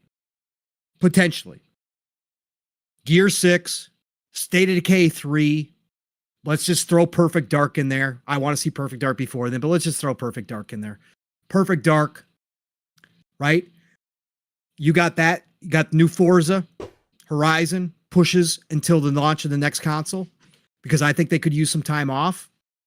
Forza Horizon, Japan, State of Decay 3, Perfect Dark, Gears 6 as your first party launch lineup. And then within that first year, you get first year of launch, you get Elder Scrolls 6 thrown in there as well, along with take your pick of anything else that they were working on at that point, right? Yeah. You're talking about potentially one of the plus all the Call of Duties and all the stuff they now, potentially one of the best lineups of all time. You could throw StarCraft in there, ready to rock and roll for next gen. The new relaunch of StarCraft, available on console and PC at the same time. World of Warcraft, available on the new console. You're talking about one of the best launch lineups in the history. And I think that's what Xbox is starting to set that they're going to have plenty up until that point. We are not going to be missing out. We're going to have plenty, but I think they're kind of starting that thought process right now. It's going to be fun, man. And the new game announcements, we didn't have a clue. That's amazing. Yep. Alvin hit us with a 5, says the 1 per quarter goal is like the pirate code from Pirates of the Caribbean. Yeah. It's more like guidelines. Yeah. It's more like guidelines. Absolutely. It is. Absolutely. And I agree. I just don't think if you were to sit down Booty and Phil and Sarah and ask them, like, did you want it this backlogged at the end of the year? They probably say no. They would probably like those spaced out a little bit more. Again, Call of Duty end of October, Avowed November, and I mean again, my Flight Simulator is very neat. It's niche, but anyways, and then Indiana Jones in December. So you're talking about Call of Duty end of October. So really November and December, 3 big first party games. Yeah. I don't think that when do you think if they had their choice, it Towerborn launches? Towerborn might be a shadow drop at the showcase. Mm-hmm. Yep. What about Aura for PC? Aura for PC, probably whenever. I mean, it doesn't really matter. Probably. I mean, again, for most people, you and I'm going to download it obviously right away on PC whenever it's available. But I'm just saying for most people, whenever. Age of Mythology, probably later this year, probably October, November as well. Do you think there's a little possibility that they could welcome a couple small studios to the family at this, or too early? There's always that chance, Mav. I'm thinking of like what's the team that made that's making Aura? Stoic? Is it? Yeah, it's Stoic. Yeah. No. Stoic. No. Stoic. No. Stoic's the one that did the Banner Saga that is doing. Yeah. Towerborn. That's Towerborn. Okay. What's the fucking Aura team name again? I can't remember. Chat, help me out. I'm going blank. Oxide. There we go. Yes, Oxide. Yeah, because Greenberg's tweet last year was pretty right. Exactly. It's like Oxide. You could like. I mean, there's always potential that they could. I guess maybe it's just because of everything that happened with the ABK and kind of the feeling afterward. Do I still think that they're in full-fledged, mode right now? I don't think they are. I think they're going to wait to see what happens during the election cycle to see if things change before they do that kind of stuff. But the small stuff, like an Oxide, sure. I think that's potential. I look at maybe like, like Relic just went independent, right? Like, just scoop them up. Like, I would love it to add to the World's Edge and everything. My God, you're talking. Yeah, about I mean, they worked as partners before. I mean, yeah. And if you are bringing back StarCraft, like I said, you got the teams, and you could rehire people to fill up the Blizzard team to do StarCraft, and then have all 3 work on it. That'd be freaking amazing. But yeah, I think there's always ones like that. Maybe there's always potential that they could announce it. I will not sit here and say absolutely not. But I just don't think we're going to see like a big lineup of. Yeah, no, we're adding 5 studios. I don't think like certain Infinities or IOs, if those are in the works, I don't think that we see. Yeah, those would be pretty good size. Yeah, those would be really good size. Actually. Although they make a lot of sense.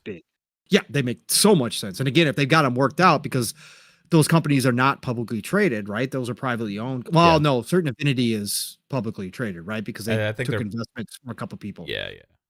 So that would be a different scoop. They would have to announce that. But IO is private now, so that would work. Relic is private now. They could work those deals and then just announce them pretty much whenever. I mean, they could have them on hold for whatever. I don't know, man, when we're going to get back to acquisition season. Yeah. I don't think they're done. I just think they're waiting. I think they're waiting for a bit here. So,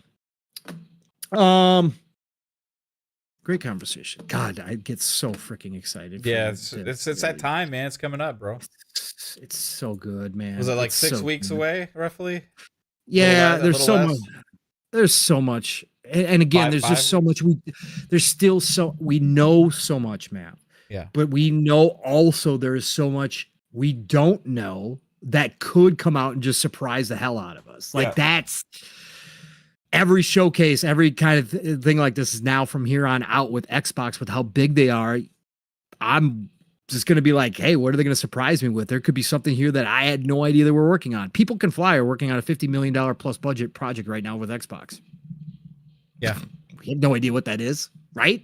We know it's in the works. We have no idea what it is. It's so crazy, man.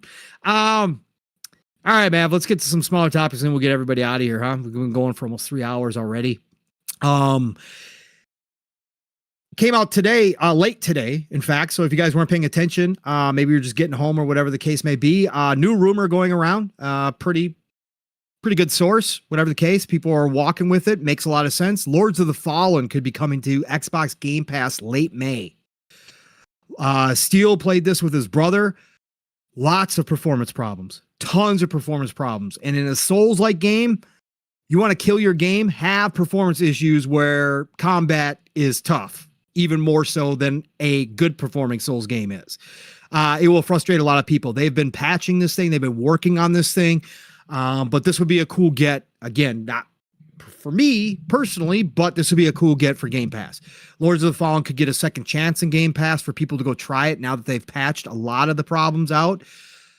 Pretty big addition. It would be pretty cool to have people be able to download that in Game Pass, no risk. So that's pretty awesome.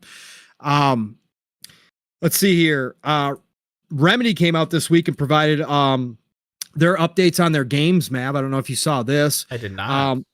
Okay, so Remedy updated saying that Max Payne 1 and 2 remake is scheduled to go into full production Q2 of this year. Control 2 is also expected to move to the production readiness state in Q2 of this year. So both of the big projects that they got, and they got more than this too. Aside from the two games, we have names of Remedy says that codenamed Condor, a new game in the Control franchise, is in full production. And lastly, from a game standpoint, Project Kestrel is in a concept stage after being rebooted from a free-to-play title in 2023. So right now, Remedy has 4 projects in the works. Remedy is ridiculous, bro. That's why I brought them up the other night. Like, again, I know they're not the best time-wise, but again, the way that they can work, the quality that they do, and they have the discipline to work on this many projects at one time is pretty impressive. So definitely good news. They also came out, Mav, I don't know if you heard this, and said they still have not turned a profit on oh my God, I just blanked. Alan Wake 2? Yeah, Alan Wake 2. Thank you. They still have not turned a profit. Interesting. Yeah. Hey, remember the sales numbers were pretty low for it when they had come out before. For a game that critically received. Yeah, even it wasn't like, I think it was like a 660 or there. I don't think they're charging 70 on console, were they? No, and the budget was supposedly only 50 million. Because everybody was praising the budget for the quality of work. I bought that game. I haven't even played it yet. We haven't touched Jesus, it. really? Yeah. I didn't know you bought it. Yeah, we bought it. No. We were gonna play it one night and like, oh, something to do. Let's play, and then we bought it. And by the time it was like finished installing, we were like tired and decided we started watching a movie or something, and then we just never played it. I know. I need to play it. Wow. Well, Max Payne 1 and 2 remake, I'm looking forward to 1000%. It's going to be freaking amazing. I can only imagine what it's going to look like, especially now that Remedy is the quality of studio that they are with as many games underneath their belt as they have. I'm a Control fan. I still have to go back and finish the first Control, but I played 40 plus hours, I think, in the first Control. At this point, love Control, so I can't wait for Control 2. And I'm always down for new IP or different projects. So whatever they're spinning off, I'm down for this. So, but good news for the Max Payne fans for sure. They are moving forward, full production Q2 this year. So I would expect probably a late 2025, 2026 release for that, depending on how big of remake they're doing. But that was good news this week for that. What else we got here? We talked about the Fallout show a little bit. Amazon did announce this week that 60 show has been seen by 65 million viewers in just a few weeks, 60% of the audience outside of the US. So this is a worldwide phenomenon. So that's why Bethesda's seeing the numbers they are. Crazy. Yeah. Crazy. Insane. Yeah, insane. We talked about Bethesda not working with other people. We talked about the showcase here. Something that maybe not a lot of people saw, but Moon Studio, No Rest for the Wicked is now in early access. Obviously, a lot of people out in the community are playing it, enjoying it. I played it, refunded it. Not the game for me. Thought about keeping it to see where they go with 1.0. They're going to add co-op. They're going to add a bunch of stuff to it, but I couldn't justify it. I got too many games to play. I had Ghost of Tsushima on the horizon. I figured I could put that money towards that pre-order. So I refunded, but there's a ton of people having a great time with this game. I've seen a lot of cool screenshots and videos. It is a great looking game. Moon Studios is quality. Gennady Coral, forgive me if I pronounce his name, butcher his name there. But he came out this week, Mav, and he said, I think it would be good to correct the record on comments like this that still sometimes rear their ugly head. And this is about the relationship with Microsoft, because there's been a lot of rumors through the year. Now, 3-Bit said behind the scenes, I don't think he'll mind this, but he doesn't know if all of this is actually true. 3-Bit's heard some things about Moon Studios and Microsoft's relationships, Xbox's relationship. There's been a lot of smoke around this, right, for a long time, ever since Ori, and about what Microsoft thought of Moon Studios and the leadership team and all that kind of stuff. But he came out this week and said, number one, we did not partner with Microsoft on No Rest for the Wicked due to the pure and simple mutual business reasons, a decision that was made in 2017 when Ori 2 was still in pre-production. Number two, we had no falling out with Microsoft. They believed in us and supported us, and without them, there would be no Ori and possibly no Moon. We are still friends and talk to this day and will work together in a heartbeat when it will make sense. Number three, we are doing early access because it's perfectly fit for our highly iterative development approach and who we are as a studio. It's the right way to properly land a highly ambitious new IP to get it absolutely right, and we take immense pleasure in developing and iterating alongside our community. Number four, Private Division has been an incredible partner since 2017. They are fully behind No Rest for the Wicked and Moon. There is no lack of funding or support. We can assure you of that. He was responding to somebody who had brought up some of these points, and obviously the first couple points were about Microsoft's relationship with them, and then obviously the second part was about, oh, they don't have the money, they're not being supported, that's why they do early access, and obviously he wanted to put all that to rest. But I thought it was pretty cool, Mav, huh? Again, whether or not all that's true, we'll never know. But I do like, again, we hear so much stuff. The peeks behind the curtain are always appreciated, whether they are leaked and we get to see them, that even if somebody didn't want us to see them, whether through a court case like the ABK deal where we got more than I could have ever hoped for as a peek behind the scenes, or whether a dev or a publisher or somebody in the industry comes out and wants to clarify record and says, you know, their side of things, right? And actually states them clearly, doesn't mince words, just says, nah, this is the way it is. So I thought this was pretty cool of him to do this. This has been happening more of late, like devs coming out and trying to shut the internet up, you know. Larian did it quite a bit. The lead developer there, and now you have the Moon Studios guy as well. Yeah. So sometimes developers go the other way and absolutely try and destroy relationships on social media as well. But it's good to see this side. Yeah, absolutely. And I really appreciate it. That's why I brought it up here, because I don't know how many people saw this, but I just thought it was really cool that he did this. Again, whether or not it's all true or not, who knows? But I just appreciated his candor with posting on X like that and just saying, no, publicly, this is what I'm going to say. Diablo 4. Listen, this thing continues to get better and better and better. I have not had a chance to watch the fireside chat that happened today, so I don't have my own opinions on what they had to talk about today. This is a game that is still installed on my Series X. This is a game that I will go back to. I love Diablo 4. You guys know that. Despite all the problems, despite all the stuff that people have had to say about Diablo, I still will never stop playing Diablo. They announced, though, Mav, and again, I didn't see the fireside chat, so I didn't get all the specifics, but Season 4, Loot Reborn, is coming May 15th. They are changing up the entire loot system, Mav, and changing, like, just the bits that I've caught, new itemization systems, Helltide changes, and much more. Let me see if I can grab a couple more out of here. Let's see what else. They got a new faction that you're going to be able to fight with and do quests with called the Iron Wolves. That looked totally cool. Earn rewards with the season journey and battle pass. That's always there. I think I also saw, Mav, that they are taking away some of they are making the loot system with weapons and armor and the different affixes that are on it when you get like a legendary item. They're going to reduce the number of affixes but make them so that they're more, so that you can actually feel them when you pick them up and you use them, right? So some of the affixes were like, okay, you get, bonus 2% damage, blah, blah, blah. And obviously, if you're not a hardcore player, you're never going to notice the difference.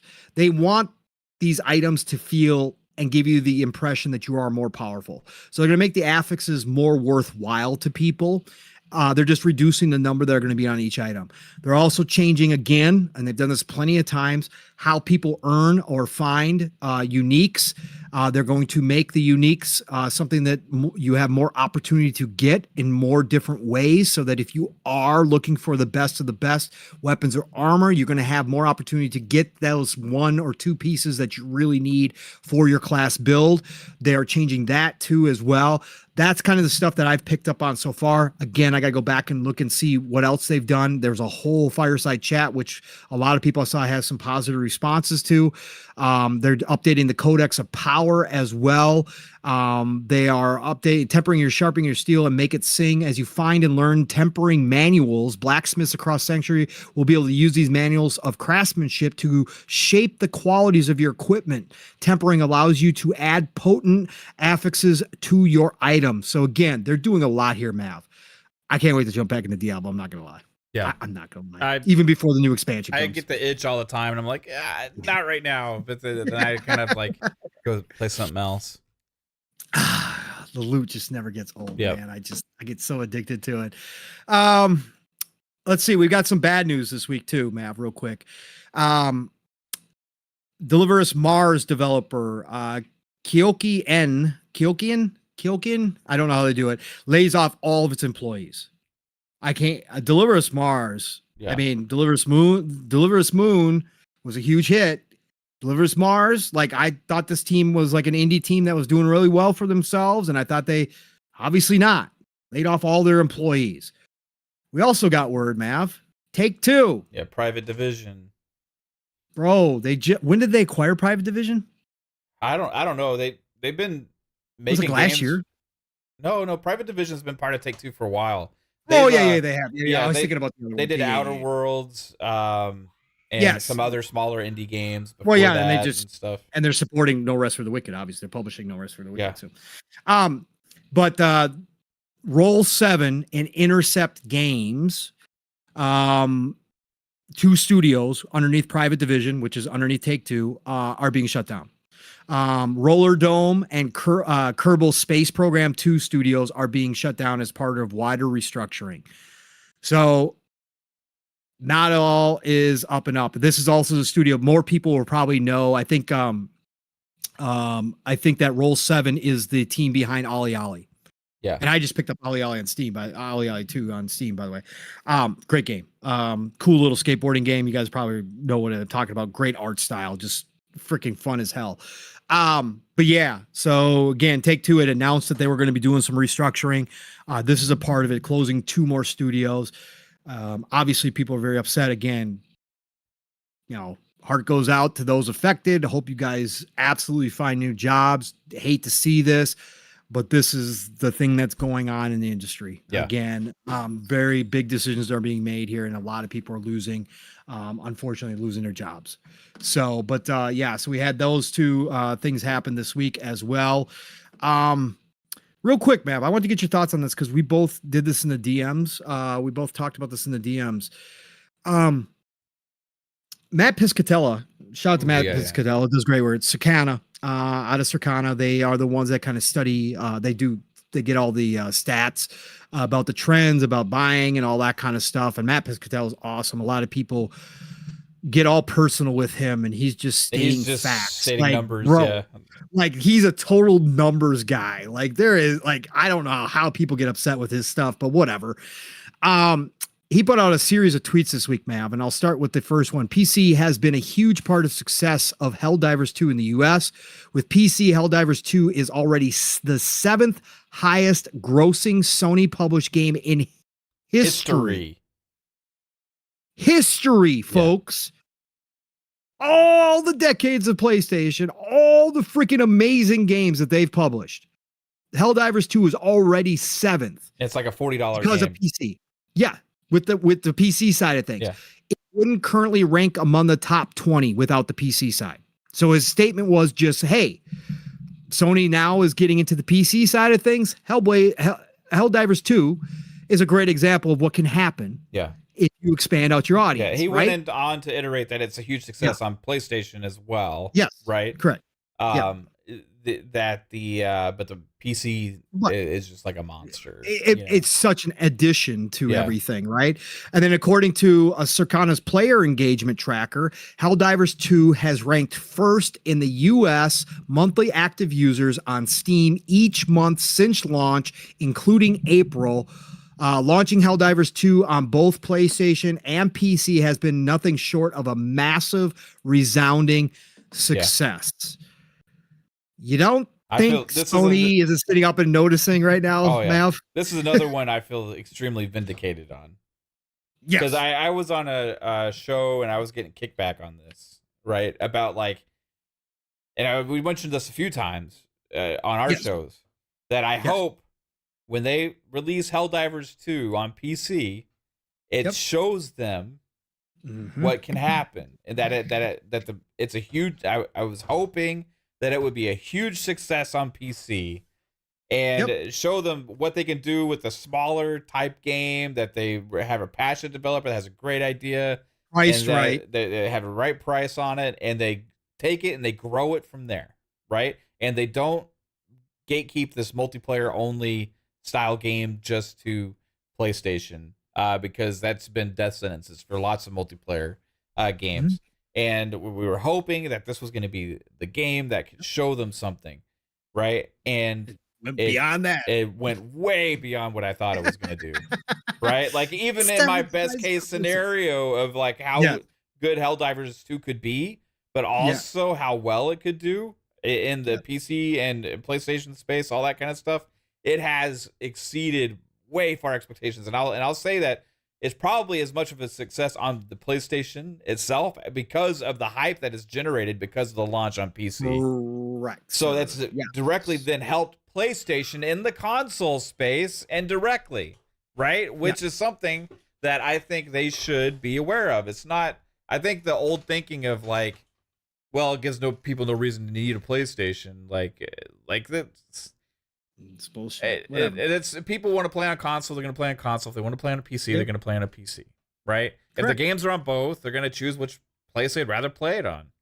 And they're not making a lot of money profit-wise on hardware anymore. They never have been. So the whole like purpose of selling games to sell consoles, right? Or having games to sell consoles, and that being the only place to access them, is kind of a dated model, right? It's just not really working as much anymore unless you make a lot of profit on your hardware, like Nintendo.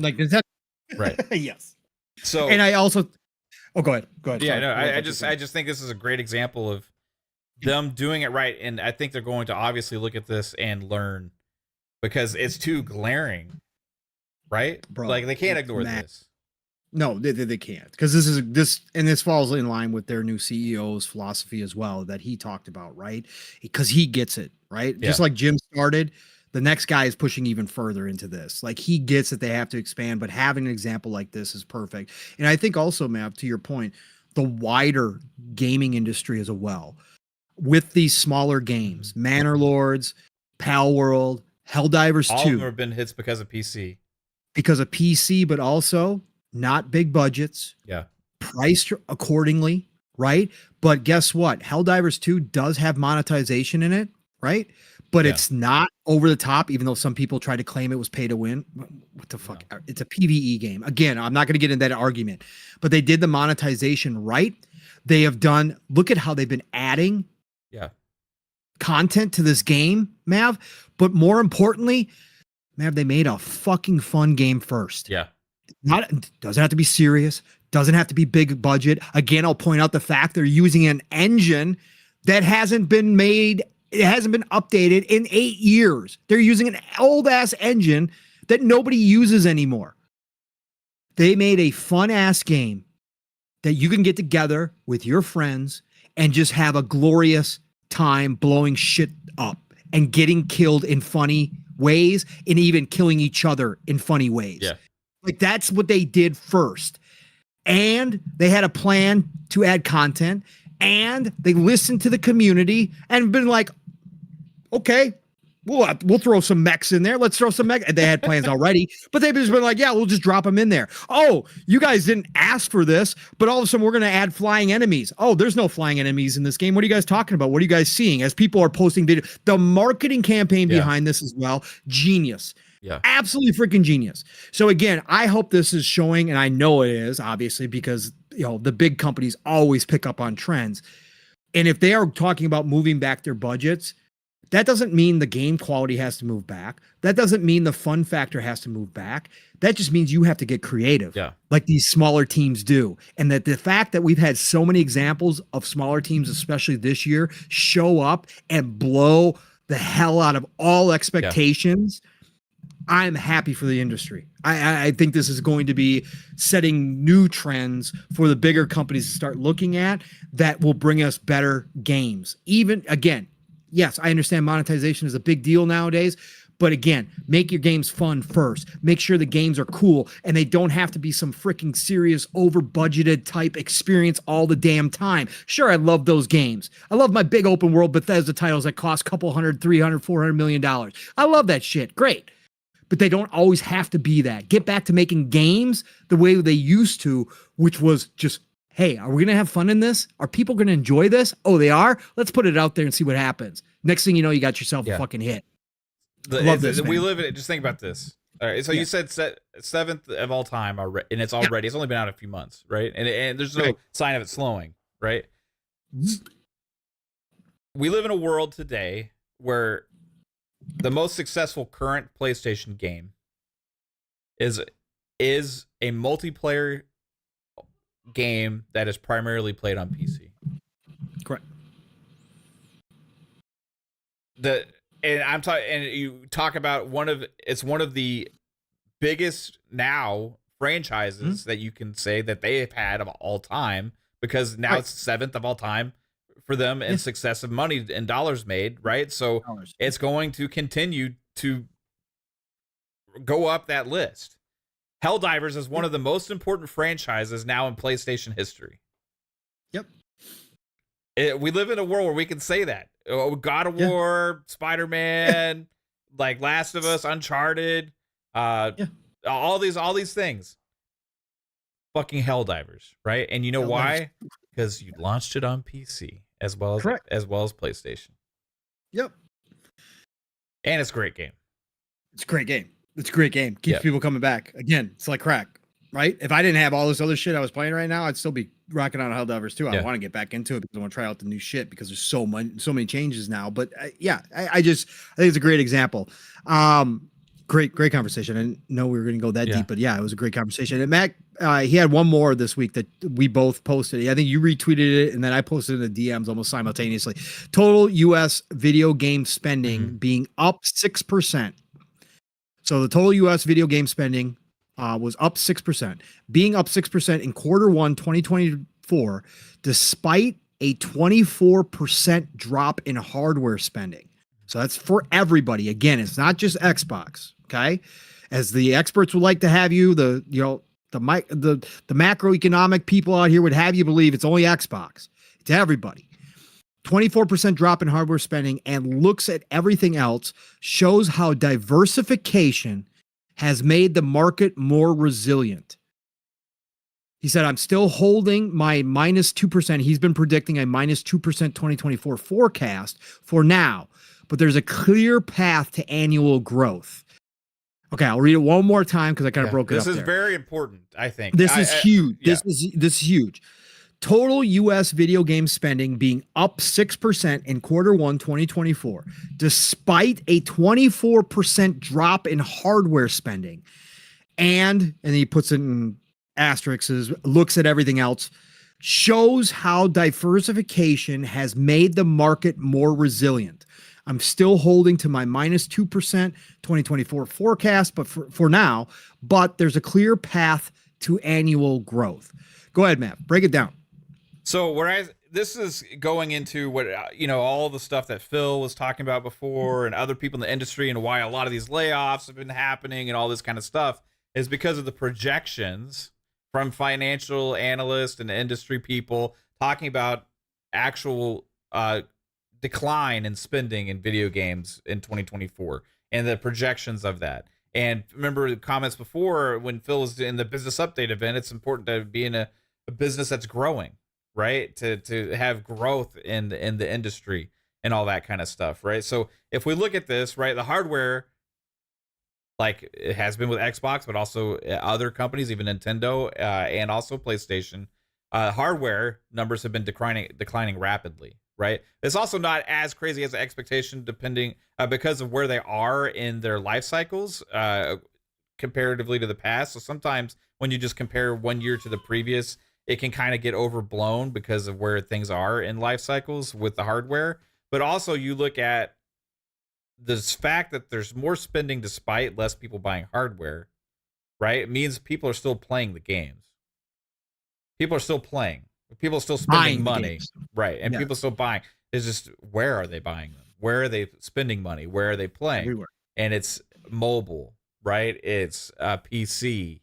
You know, it's all these other places. Gamers are branching out and playing in many different ways now. You're talking about the handheld devices that are coming out left and right now. And this is what maybe Xbox and other people in the industry see as more of the trend where the gamers are going, and why a lot of the moves are being made to where they are. It's not to say that console's still not going to be a part of it, right? Because there's still obviously people that are always going to play on console that prefer to play that way. So they got to meet the people where they are. This is another thing they keep saying, is like they got to meet the people where they are, and that doesn't just necessarily mean like PlayStation. It means mobile devices. It means PC. It means the cloud. It means all these different places, right? And that's where they're growing, and that's what Matt Piscatella, I believe, is talking about when he's talking about diversification, right? And becoming more resilient, where you're less reliant on having to sell the hardware to be able to turn a profit. And if there's more spending going on in video games, that's growth. It's just it's different than the way they used to make the money before. And we're seeing that trend now. And if they actually do have growth in the industry in this year, that they actually predicted all these losses, which now Matt Piscatella says there's a path towards that, that's a big thing for the industry, and potentially good for all these jobs, all these layoffs, and all this stuff, hopefully to maybe potentially stabilize some of this stuff.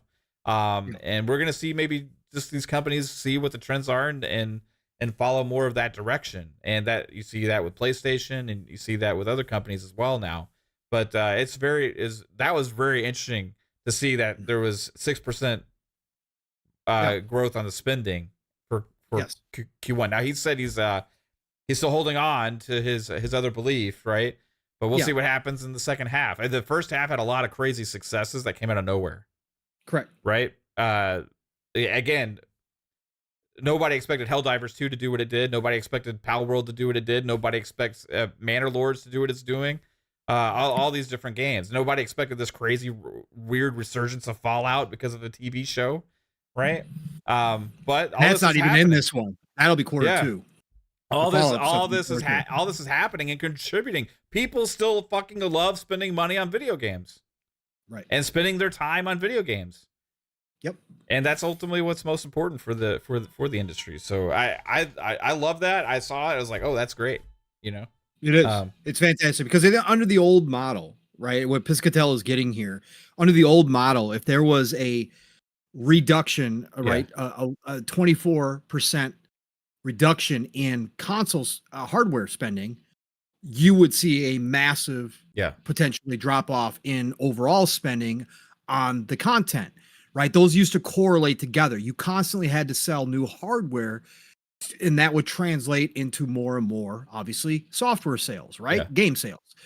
Whereas now, what he's saying is now that more and more companies like Xbox are spreading themselves out to more places, those hardware drop-offs don't mean as much anymore in terms of the total sales when it comes to the games themselves and people spending money now. Obviously, this is different than back then as well. You've got, battle passes, you got all this monetization going on. People now are still buying into these games, but they're available more places, which again limits the risk if your hardware sales are down. Yeah.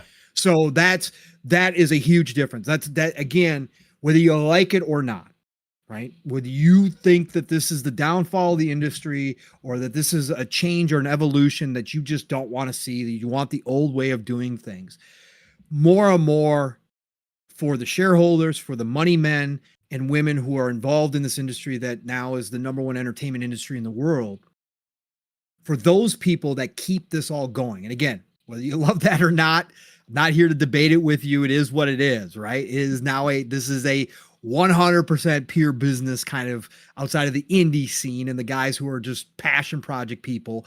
This is 100% a money-making business that's everything that's based on. Those money people are now seeing that, hey, okay, well, our hardware sucks, but man, we still got people buying games. Why do we still have people buying games? Well, because our games are at all these different locations. Because all these people, all these gamers, these 3 billion gamers now have access to our games in a multitude of different ways. And they're doing that. And they're saying, oh, I could pick up this game over here. Oh, cool. I'll pick up this game over here. Awesome. Oh, I just continued my Fortnite on my phone. Oh, that's sweet. I just bought the new skins because I can play it on my phone, right? They're just doing that stuff that is showing profit in the biggest profit sector of video games, which is the software, because the hardware, never a moneymaker, but those things, two things used to be almost linked hand in hand. Now the software is kind of doing its own thing. And if you get the hardware growth, great. But if the hardware growth does slow down, no problem. We're still growing over here on the software side, which is where all the profit is anyways. This was a big statement from Piscatella. Love to see this. Again, like you said, Mav, health of the industry. Again, with all the layoffs, with all the studio closures, with all the stuff going on, because the money people are the money people, and that's all they care about. They don't care about the games. They don't care about the entertainment. They don't care about the fun. They don't care about any of that stuff that we care about. They care about the bottom line. The fact that we can still see growth nowadays when the hardware is stumbling to the money people, that's a good thing, because that will, like Mav said, hopefully, potentially reduce some of the fallout that we have been seeing over these past 2 years and potentially into next year, as some of the analysts are predicting. Maybe next year won't be quite as bad as the analysts think if they can pull this off and start showing that, no, we can grow despite the hardware problems. So, this was an awesome statement from Piscatella and awesome facts. I mean, these are just straight up facts. And somebody did underneath there, ask him straight up, can the industry grow long-term while console sales continue to languish? And he said, absolutely. Yeah, they can. Yeah. That's all that matters. Yeah. Because again, it's not dependent upon the console anymore. It's not dependent upon the one box anymore. I think the main thing is like a lot of the communities that have been invested in gaming news and stuff and conversation. There have been a lot of console gamers primarily that grew up and playing Xbox or PlayStation or whatever, and we're all like invested in all this stuff and just kind of see the industry as like us, right? But it's way beyond the consoles, and it always changes, Mav. Yeah. Unlike Fallout, war never changes. The video game industry always changes. It used to be primarily our arcades. Yes, right. Yeah, you used to have to go somewhere to play your video games. Yeah. Basically 2 video game crashes in my lifetime already where the industry was almost dead. Okay, it just rises from it just evolves, it changes. Right now we're going through an evolution. I don't have to approve of it. I wouldn't run things the way that they are, but ultimately, if I still get to play games and the games are great and I'm still having a good time, for me as the gamer, that's all I care about. Games. Yeah. Give me the fucking games. I don't care where they're playing them at. I don't know. I don't care what I have to buy. If the games are good, I'm coming to play the games. That's what it is. So that's all I want. That's all I really care about. Just a couple of more quick small things. We'll get everybody out of here then. This was a big one too, Mav. I thought this was pretty dope to hear. Hasbro. Yeah. Hasbro. Everybody Hasbro. Y'all know how many IP they own. The nostalgic IP. A lot.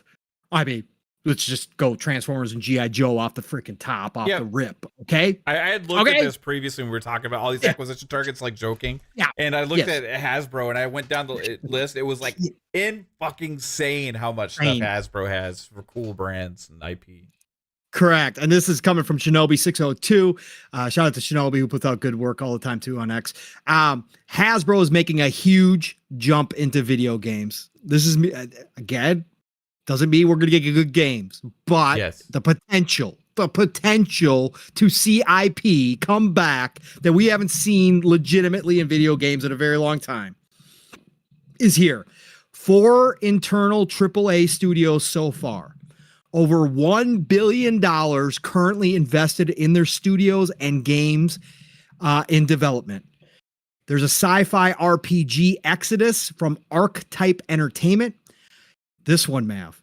Snake Eyes G.I. Joe game from Atomic Arcade Studios.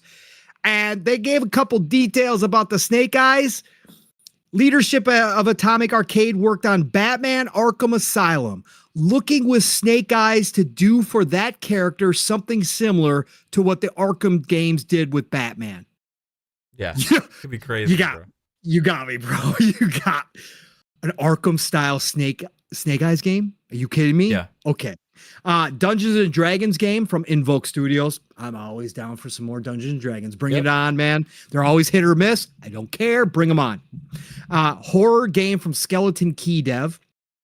Notes portfolio of games goes much, much larger than anything we're talking about right now.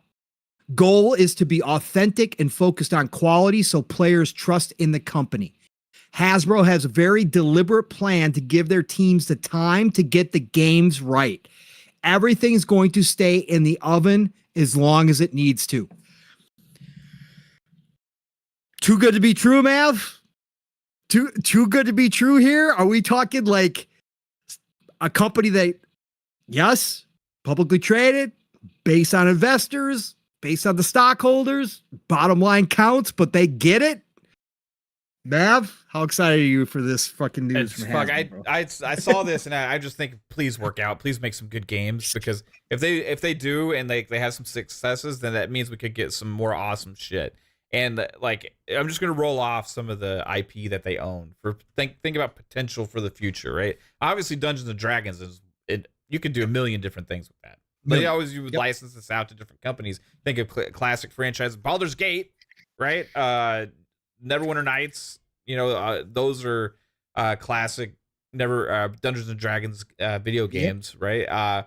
Then you have several other spinoffs since then. But just think about that. Like, what could they do if they actually consistently put out AAA Dungeons and Dragons games, right? That's be great in itself. You talk about G.I. Joe already. You talk about Transformers. Those are the obvious ones. Transformers has never been like, I know Activision did some good ones, right? And I like I like the High Moon Studios games, but it still wasn't like what I would dream of potentially having for the potential for what Transformers could be in video game format. I thought it was always just never done properly. They got things like Tonka. You talk about like fun things for like kids and stuff. Peppa Pig. Power fucking Rangers, right? They got Magic the Gathering. Dude, I mean, you just keep going. My Little Pony for all you bronies out there. Nerf, Ouija. You think of a horror game called Ouija, right? Like, you could do something crazy with that, right? Play-Doh, bro. You fucking own Play-Doh. Bro, I'm telling you. I would play with Play-Doh, a really good AAA Play-Doh. And no, they're going to make a AAA Play-Doh game, but like, come on. I want to play with some Play-Doh. I just won't eat too much of it this time. They made a Minecraft like Play-Doh game. Yeah. See, you're thinking now. Yeah. I mean, they had so many crazy, all the board games, obviously, right? That they've always licensed to companies like EA or Ubisoft and stuff like that to make semi-okay board game franchises. But like, they really could do something amazing with this. I would like to see some kind of like Hasbro collection type game where you have all these kind of brands kind of combine into some unique crazy world or something like that. But then you think about the things that they can create, new brands and stuff using video games. So yeah, I think it has a lot of potential, but mainly for those, the like you said, the G.I. Joes, Transformers, shit like that, bro. Oh, if they bring them back. Dungeons and Oh, Dragons. God. Those are the three most obvious. Yep. G.I. Joe, Transformers, Dungeons and Dragons. Dungeons and Right. Dragons. Yep. Oh God, it'd be so freaking good. Ninja Theory is giving one kind of glimpse at Hellblade every day, Hellblade 2 every day up until launch. Today was the first day, and they showed off the ultra wide on a monitor of Hellblade 2.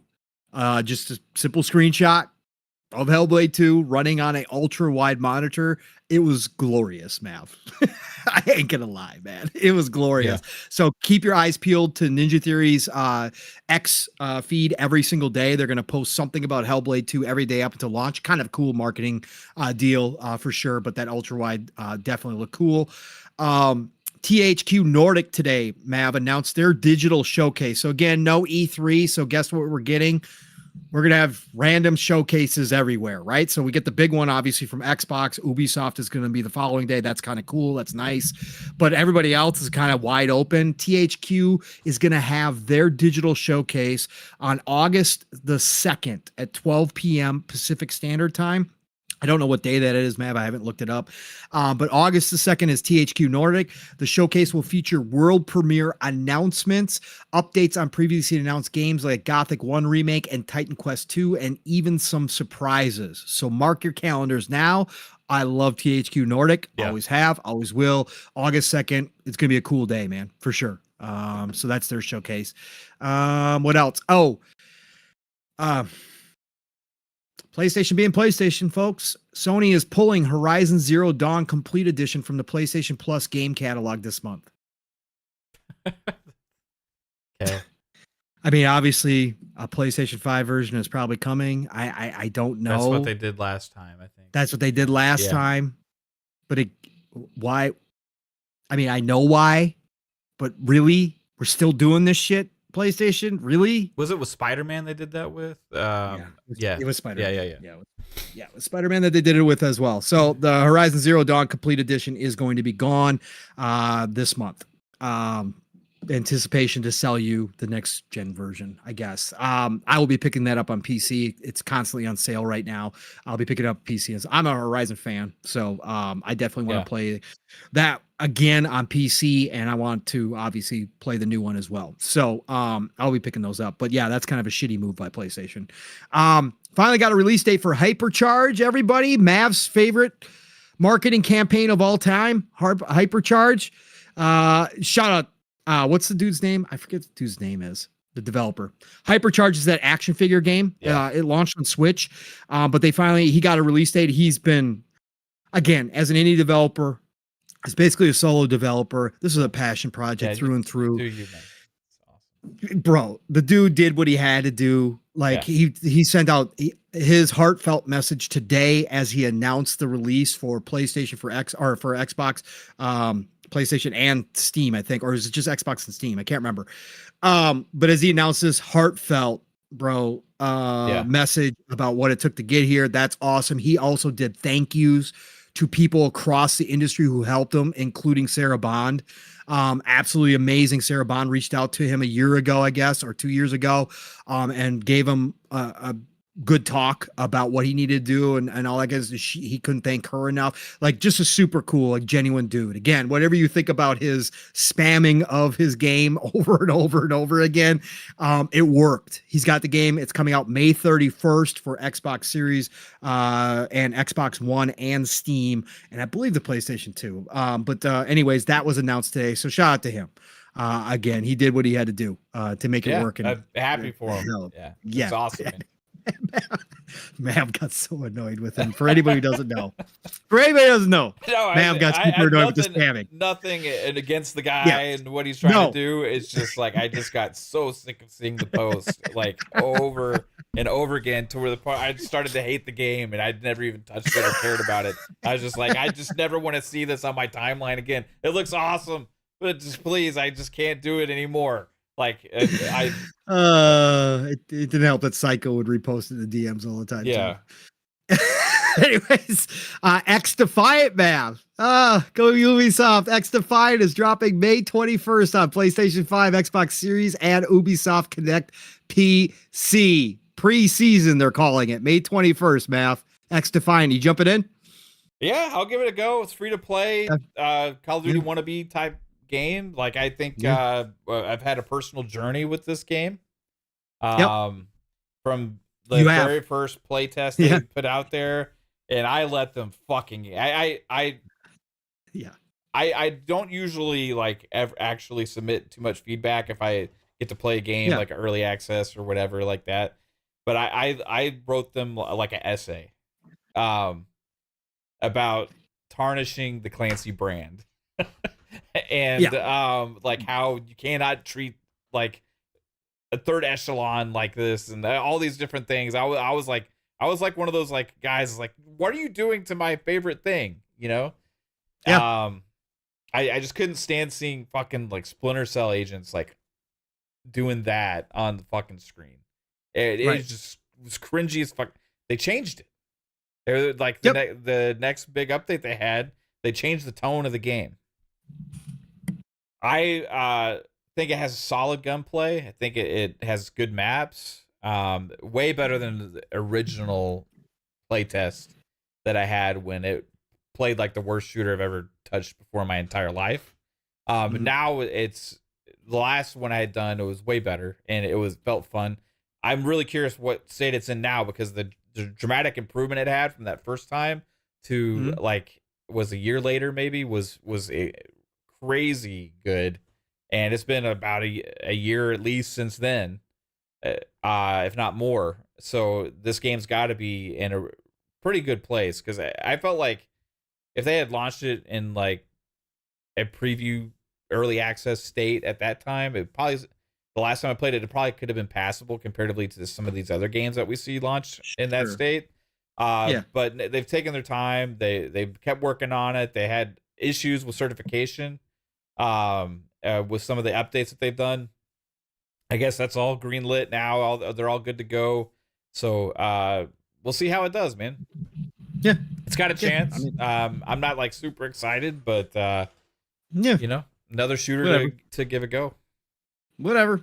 Wilfrey Rosario, the game I was talking about was, if you didn't catch it, was Hypercharge. That's that action figure looking game. He's got a PvP mode and he's also got a single player kind of campaign mode as well. But Hypercharge, the one you've probably seen all over X. I mean, you'd have to I don't know how you'd miss it, but if you saw it, it's the one that's been worked on for years. He's been out here promoting it for like 2 years straight. So yeah, go check it out. Yeah, I'll probably download it and check out whatchamacallit too. X Defiant, I guess. X Defiant, yeah. I mean, whatever. Whatever. It's fine. Again, the stuff that we heard behind the scenes, or like it was a week ago or 2 weeks ago, Mav, where the devs were complaining about changes constantly on a daily basis and chasing after Call of Duty doesn't sound promising to me, but we'll see what they pulled off. Like I said, I know you talked about those changes and said that some of it felt it's good, but I just don't understand the whole mentality of trying to make a Call of Duty clone. Like there's already fucking Call of Duty. Like it doesn't make the whole concept of this game Battlefield never tried fucking it made sense. Failed. Like Jesus Christ. You don't need to chase after trying to be something that other people and I know that some people in the Call of Duty community are upset with Call of Duty and want to play something else. And maybe you're gonna get a handful of them, right? Maybe you're gonna get a player base, but you're not going to you're not gonna like topple the next Call of Duty that comes out. People are gonna play it in droves. The Warzone, people are constantly playing that. It's free to play, and it's gonna be way higher quality and stuff than you're gonna get next Defiant, even despite the issues that Call of Duty has. I just don't understand the concept of chasing that. Doesn't ever work for anybody. Nope, it doesn't. Ever. But again, we'll see. Bastardizing your characters and your fucking brands to do so is even worse. That is a fucking. But they changed that. So. Yeah. I think it's about it. Real quick, if anybody was wondering what the hub was today going on, I know some people just don't pay attention to X, and congratulations, you probably shouldn't. There's a big hub going on in the community today about Xbox being dead again. This started because so people decided to take what Jez was talking about in his Discord and run with it as if he was leaking information that he had heard from Xbox. This was the Xbox 2 Discord. He was having a chat with some people in there, and they were just asking him his opinion on Xbox and the future of Xbox. And so he just gave his opinions, and he made it clear it was just opinions, right? Now, we all know that Jez does have connections. We know that Jez does talk to people. He probably has a greater understanding or insight than a lot of people do to what's going on internally at Xbox. But this was purely his opinion. Again, take Jez for however you take Jez. I love Jez to death, okay? I have zero issues with Jez. He can sometimes jump off the deep end a little bit with some of his feelings, right? He's emotional. He's emotional. But he's an amazing guy. He's a cool dude, and I love Jez. But some people over at Reset Era decided to take it and post it as a bullet point production as to Jez was leaking information about Xbox's plans. And, of course, the journalists out here, being the great journalists that they are, they don't look into anything. They don't double check anything. Oh, look at Jez leaked a bunch of stuff. We got to be the first ones out the gate. So a bunch of publications, not everybody, but a bunch of publications ran with it as if this was the case. So if you guys were wondering what the hubbub was today, Jez in his Discord on the Xbox 2 had made his opinions. And I'll give you the opinions. Again, this is not him leaking. This is not him saying these are what's going to happen for sure. This is just his thoughts on what potentially could happen. He said that all Xbox first-party games are coming to PlayStation, even Forza and Halo. Xbox will be more Steam-like in the future. Affordable prices, sales, more open for devs. Future Xbox hardware is going to be for fans who want it. We've speculated on that they're making an enthusiast box next time around, that this is going to be a high-priced enthusiast console for those of us that do enjoy the Xbox experience and that want to have the hardware. Again, this falls in line with a lot of what we've been speculating on, and a lot of people are. Opinion, go back to before this fucking generation even launched, what eventually the console market would turn into. Correct. Exactly. Xbox hardware will be niche like the Steam Deck. Next Xbox will sideload Steam. Bro, give it to me. Give it to me. Give me all this. Okay. Again, I have a PC and you would say, Paul, why do you want this? Again, convenience. If you make it easy for me and I can run all my games and of good quality on a box, I'm connected to my TV, I'm all good. Okay. So again, this speaks to me, even if it's just his opinion. And then he said, quote, I don't think this was just saying, I don't think they expect to ever grow in hardware. And then he went on to say nobody wanted to give Xbox a chance, so this is what they get with a Sony monopoly. Again, obviously all opinion based. It's just that Reset Era, being Reset Era, fucking cesspool, decided to run with it as if this was leaks about Xbox and their future plans. It's not. So again, just giving you guys a heads up in case you've been wondering what's going on today. Jez tried to correct some things, correct people, but then he just threw up his hands because there's no correcting it once it gets out this way. None of the journalists. He doesn't want to add to the doom and gloom of Xbox right now. You know what I mean? It's not like what he's, especially the day after they announced their like a showcase and stuff, right? So like I actually feel for Jez that actually ran with it. People ran with it the way they did, but like the he also thought ABK was gonna get shut down in the UK. I mean, there's like, you never know. Like sometimes opinions are feeling based, or sometimes they're more knowledge based. I think if I were to look at what he said, I don't really necessarily 100% disagree with a lot of what he's saying. I think eventually over time, that's kind of the direction the whole industry is going. And it's just not really like a huge surprise. I don't think it's like happening tomorrow. You know what I mean? It's like a transition thing between the generations. You're going to see changes, methodical changes. Like Pong and I talked about before, ABK accelerates a lot of this stuff because they have the revenue coming now from a lot of these games that are in a lot of these other places now. So they have more focus on those things. But we're going to see a shift. And I think that, Matt Piscatella's numbers also allude to that as well, as where the industry's headed. So yeah, nothing he said upsets me either. Like if I can play the fucking games, I'm happy personally. Right. Again, I don't care how many other people own an Xbox. I care that I like the system I'm playing on and I like the games that I'm playing. But if they give us that hybrid PC console, Yeah. and they do it right, Mav. Oh God, you got me. I don't care. It would Yeah. be freaking awesome, man. But anyway, so that's what's going on. Take it for what it is. It would be hilarious though, Mav, if they showed up at the showcase and they're like, Yeah. all the games shown today, day one on Xbox, PlayStation, and Game Pass. Yeah. Can you imagine? Can you Sarah imagine? Bond's like, today we're excited to show you a Xbox and PlayStation showcase. Yeah, that'd be crazy. Oh my God. Oh shit. Anyways. Can I add one little thing? Yeah, go shoot. Of course, go. Because I think I saw a rumor that might make me actually give a shit about ray tracing for the first time. Oh, you're gonna talk about the Splinter Cell stuff. Go. Yeah. I totally forgot about this. Hit it. Yeah. So there was a random article that I saw. You know, like my MSN or like Bing will suggest random shit to you, you know, based on like what you look at. So this was a Splinter Cell article, and it's like just kind of had me intrigued because it was like an insider has information on the Splinter Cell thing. So I actually was okay. Well, I'm curious what it has to say, right? So this is from Screen Rant. They had saw and a known insider, I guess, that does things for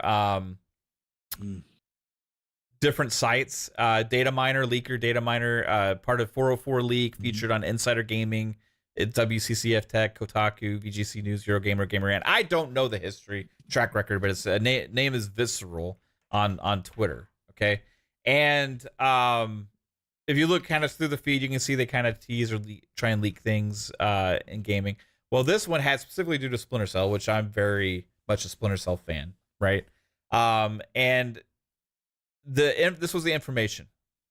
It will have some pretty cool features like enemies being able to detect you based on ray traced reflections and ray traced audio, etc. Right? Now, personally, I've talked about this numerous times. Ray tracing kills performance in games, and I haven't really felt like the fidelity trade-off that we've gotten from ray tracing in a lot of games is worth what the impact it has with the way a game looks otherwise and the performance of it. And I feel like it's been a big marketing gimmick, especially for the consoles this generation. And in the future, it'll be more every day, and I think it's not going to be as big of a problem. But with this game, you know, I'm looking at it and thinking about it because of my mind goes back to playing the original Splinter Cells, the more slower, methodical Splinter Cells back on the original Xbox, and even Double Agent on the 360, where you're actually moving at a slower pace and you are really trying to go through there and be ultra stealthy, right? And I try and think of a gameplay scenario, not graphics. I'm not looking at this from a graphics wise.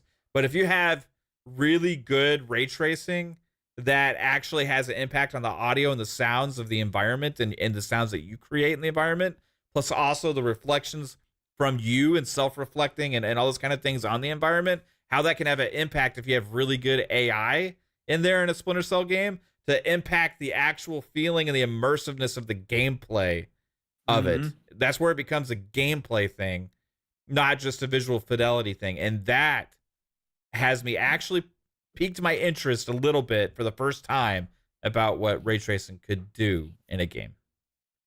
Yeah, I can't agree more. Like I said, it also could be very cheap and annoying as well. Yeah. Like, because if we'll have to wait and see. Because what it would be, Mav, even if they pull it off like really well, right? Yeah. If they pull it off really well as a gamer. And there's nothing wrong with this, right? Yeah. Because games should evolve, and we as gamers have to evolve along with them in a lot of ways. That is something that I've never had to think about before in a stealth game. Yeah.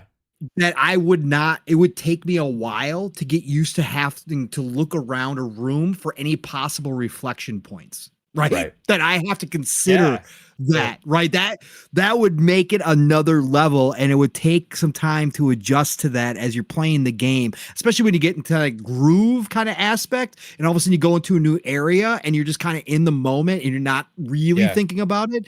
It brings it more, like you said, realistic, adds like a level of sim to the game that you haven't thought about before. And I think it's a cool cool concept. If this is real, right, and they're going to attempt to do this, I think this could be a game changer for stealth action games. And like you said, Matt, if it's pulled off correctly, if it doesn't become a cheap, annoying thing, like there is no obvious reflection that you can see Right. that you should be aware of, and all of a sudden the AI is all over you, like that's, I'm going to be like, yo, come on, man. But if Yeah. you do it right, I definitely think it can add a layer that we've never had before. And it would be a great, interesting, very creative use of ray tracing that a lot of people maybe not have considered before when we first started talking about ray tracing. Ray tracing was just to make things look prettier. And again, I'm not the biggest ray tracing knocker outside of the performance, right?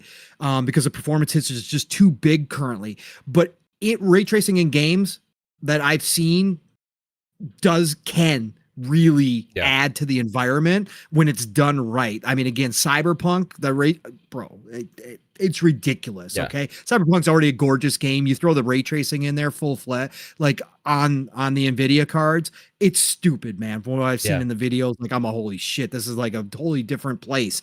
But other than that, you know, again, it's too big of a performance hit. I would rather have 60 frames and ray tracing all fucking day. Like that's just me. But this could be interesting. It sounds different, right? Like I think the only people that could really appreciate or comprehend what I'm saying about this would have been fans of the first 4 games in the Splinter Cell universe, right? The way that the levels are presented, the immersiveness of them, the siminess of them, how careful you have to be, how much you have to think about what you're going to do before you do it. All of those kind of things is more than when they kind of made it slightly more faster paced with Conviction and Blacklist. But if you go back to those first games, especially like my mind when I think of this goes to Chaos Theory, right? The opening level when you're kind of like outside on the rocky cliff about to go into the caves, and there's like I think there's a lighthouse or something there. I can't remember. And first impression, and this was back on the original Xbox, was like, holy shit, how does this game look this good? Right? Because Splinter Cell was graphically above anything else, really, when it launched, especially Chaos Theory, right? Bro, so they were doing things that still people devs don't do. Right. And so you're looking like, oh my God, like this is a fucking video game, right? When Chaos Theory launched. And so there's that. And then I look at the environment, it's, you know, it's wet, it's rainy, you know, there's like reflections on the rocks and of the lighting and stuff in the environment. And I try and think of that same kind of scenario with this kind of tech that they're talking about here, and then implement it in a gameplay wise. That intrigues me. Then I think about going into the cave when they talk about the ray traced audio and how the audio could bounce differently and you could hear enemies even better, and how all these other kind of things, like about a sim stealth action game in that Splinter Cell universe. It gives me hope that if this is what they are thinking and this is actually what they're doing, the heart is in the original heart of where Splinter Cell was, right? Yep. So that has me excited and intrigued. But if it's just more shiny puddles and better reflections of puddles, I don't give a shit, you know. But if it affects the gameplay and they're actually able to implement it in a cool way, I can be swayed on like, okay, well, this ray tracing thing sounds pretty cool, right? Right. I can't disagree, man. I can't wait to see if they do it. It'd be so dope. All right, man. Well, it's been a great 4 hours, bro. It's been a great 4 hours. We do 4, brother. 4. It's 10:20. 4-hour tour. 4-hour tour, man. We knew this was gonna be a big one. We had a lot to talk about. You know, obviously there was a bunch of, like I said, this was a good week. We haven't had a week like this in a while, where there was a bunch of really cool stuff that came up and interesting discussions. And obviously we had to take our victory lap a little bit on the Starfield stuff. And again, it was definitely not hate per se on the Starfield update. It was nothing but love on the update. Just the simple fact that so many people like to try to shut down conversations and just say, tell us we can't it's not right. You guys talk about this. Yeah. So I hope you all enjoyed it. Chat, you guys are all absolutely freaking incredible. The people that stick around for our entire shows, over 100 people. Like, listen, y'all are just great. Nothing but love and respect. Again, you don't know how much this helps me and Mav to sit down and get with a bunch of people that are as passionate about us. Great conversations again in there. We did try to pull some out tonight. Again, we had a lot of stuff to talk about, so we didn't get to pull as much as we normally do from the chat, but thank you all. Again, me and Mav do spend time reading through it. A lot of good conversations. We had some disagreements in there and stuff, but everybody kept it pretty relatively cool. That's all we ask of you all. Again, don't have to agree on everything. That's just not how we are. We love having different perspectives and different conversations. And yes, you guys are just in the chat versus us speaking, but still, we love to have that interaction. So thank you all for being here, supporting this show, supporting all the shows across all the different channels that you do. It's just awesome. And I love you all for it. And I know Mav feels the same way. But Mav, Xbox Ultimate tomorrow night. You going to stream anything else? You got anything planned, or you just kind of chill out and see what comes? We'll see. This weekend I might stream some games. A couple games I want to check out on stream. For some reason we're getting offered more like codes and stuff now. And so cool. I might start doing that, but I don't want to just whatever, you know what I mean? So I'm trying to look through that and see if there's any cool stuff that you guys might want to see streamed or played. But yeah, I super appreciate everybody being here, and you guys rock, and this community is absolutely amazing, bro. It's fun to have some fun things to talk about, and it's going to be this way, I think, for a while. Because we're entering that time. Oh, rumors are going to be popping, man. We're going to have speculation. People are going to hate us for talking about rumors. I saw Stein from Xbox already trying to clamp down on rumors today and don't believe anybody. And it's that time of the year. We feed on rumors around here. We're going to have some good conversations. I guarantee some smoke's going to pop up around showcase time. It's going to be fun, man. Hell yeah. It's going to be fun. Hell to the yeah. Now, thank you, brother, for everything that you do behind the scenes. Thank you, Caitlin, again, for the amazing thumbnail. Again, you always just crush it. Today's was extra special, of course, with God on there. Jimmy Cooks 25. Welcome to the Speculators Hype Train. That's right. We've been cruising along in Mach 6.0. You must have jumped early to get on board this train as we end the show. Thank you so much for joining us. Choo-choo, motherfucker. Choo-choo to all you motherfuckers aboard this train.